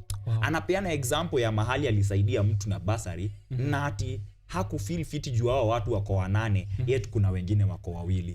We are already here. Yes. How can we get out now? Of here? That's why the question of what next does not apply at this moment. Is how do we fix now, and then we'll deal with later. Asante sana Ojwang Mariam. Ni 10 a.m. so which means we've overrun the time. I just want to mention a shout out to the Kenyan team which is going to represent Kenya in the Olympics at Paris in 2024. It's 3 days to go to the opening ceremony on Friday. Omanyala, the fastest man in Africa and also I think top 3 in the world, just right behind Johan Blake. I am praying for him. Ashinde, by the way. The team that will represent us wakona captain mnoma sana Faith Kipyegon. But naomba Omanyala ashinde. Omanyala amekataa kushinda for long. Please bro, after umebeba hiyo flower yenye unabeba, kimbia, let us be somewhere. World record. Yeah. Yes. And the rest of the team that is also representing there, you can read for yourself, page 45, 46 of the Standard, I'm sure also in the sports sections of all these other ones. So Ojwang, funga na ufunge na quote iko nyuma ya Business Daily. Kabisa. So ladies and gentlemen, nasema asante, tukutane weekendi kwa wale ambao wanapenda football. Wa connect with us on socials. We will be telling them the calendars of mahali tuko, mahali tunaelekea na vitu kama hivyo, or at KUTV Kenya or at Ojwang Mariam. The quote yenye nafaa kumalizia nayo leo ni the greatest sin you can commit against your own life is to know what you want and not to act.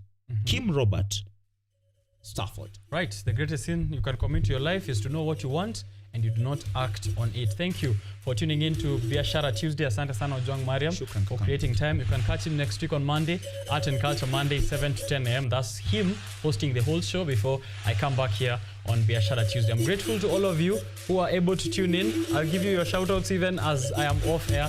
The handle to use is @Richard_Okenye. This is Biashara Tuesday, your home of finance, business, technology, and the business of politics as well. Recently, that has been of concern to us. I wish you a great week. May your profits be high, but your humor higher so that you'll be laughing all the way to the bank. I'll see you around. Tukacheke kwa bank.